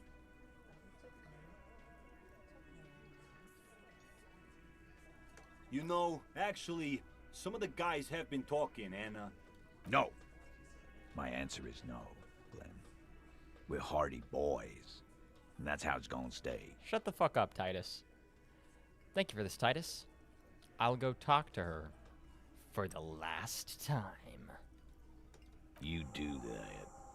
Hey, cop, before you go... What if the other woman was the lesbian lorry driver? Suddenly, the wind picks up outside. You hear it rattling the large windows in their frames. It carries newspapers, circles the Whirling in Rags in a warm column. She, Clausia, came to Martinez to hide. Many of us did. This is where you wash up when there's nowhere left to go. The Union takes you in. Now, she refused that protection, but... Still, after all this headache... But you would still prefer if we didn't take her away. That's right. If we didn't take care of the people who end up here, this place would just be a couple of ruins and some cargo containers. I mean, I don't intend to fuck her over. We'll take that into account. The lieutenant slides his notebook into his coat pocket. He turns to leave. Huge. Huge. Huge, huge, huge, huge, huge. We finally have an actual fucking murder mystery. Oh, I realize I am holding the tape player. I meant to be holding the multi-tool. Alright. Alright. Well, that's funny because it seems like Titus is being sexist, but really he's protecting the lady by refusing to claim her as a Hardy girl. I think it is both. I think Titus is explicitly and at multiple points, it is clear that he certainly holds misogynistic sentiments. You could check out the footprints near where the corpse is. It gives some info on the Hardy's visual calculus check. She is a Hardy boy. The others want to sell her out. All right. Do we want to spend our extra skill point on visual calculus? Do we wanna? Yeah, we'll do it. All right. That's gonna be all for today. Next time, we're gonna talk to Klasia. We're gonna do a bunch of intellect checks that we haven't been able to do, but now we smoked, so that's gonna happen now. And yeah, we're really advancing this plot. We got the Titus check, so we know we finally know kind of what happened.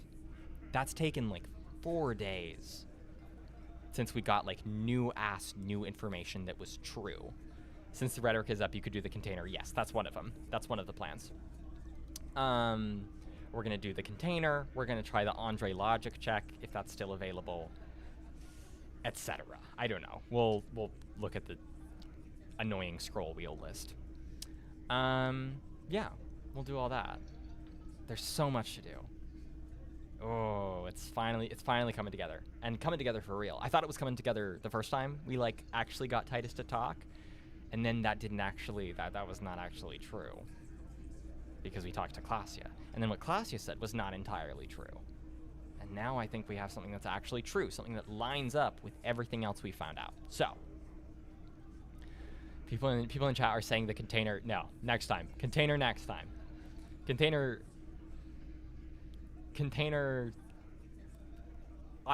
We might even save scum it next time to get it, since we've been waiting so long. But it's not happening now. Titus is pretty weird about women, but he does care about Klasia and the unnamed Hardy woman, which is intriguing.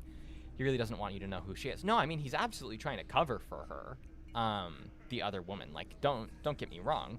The thing about misogyny, it is not mutually exclusive with caring about the women in your life. It is often, like, sorry, it is often symbiotic with that, and affects the way you think of that care. Kim is behind the pillar. All right, save it again. We're done for now. I'm ending the stream. Thank you all for coming. This was a good one. Things are really happening in this fucking game. Again, I don't know if we're gonna finish it by the time Unbeatable comes out, but I like how much progress we're making. All right. Thank you all. I hope you have a good evening, if that's where your time zone is, and if it's not, fuck off. I don't care what time it is for you. All right. Good night, all. How do we do this? How do we do this game? Fucking confirm. We're gonna actually close Disco first. Okay, now end broadcast. Bye, everyone.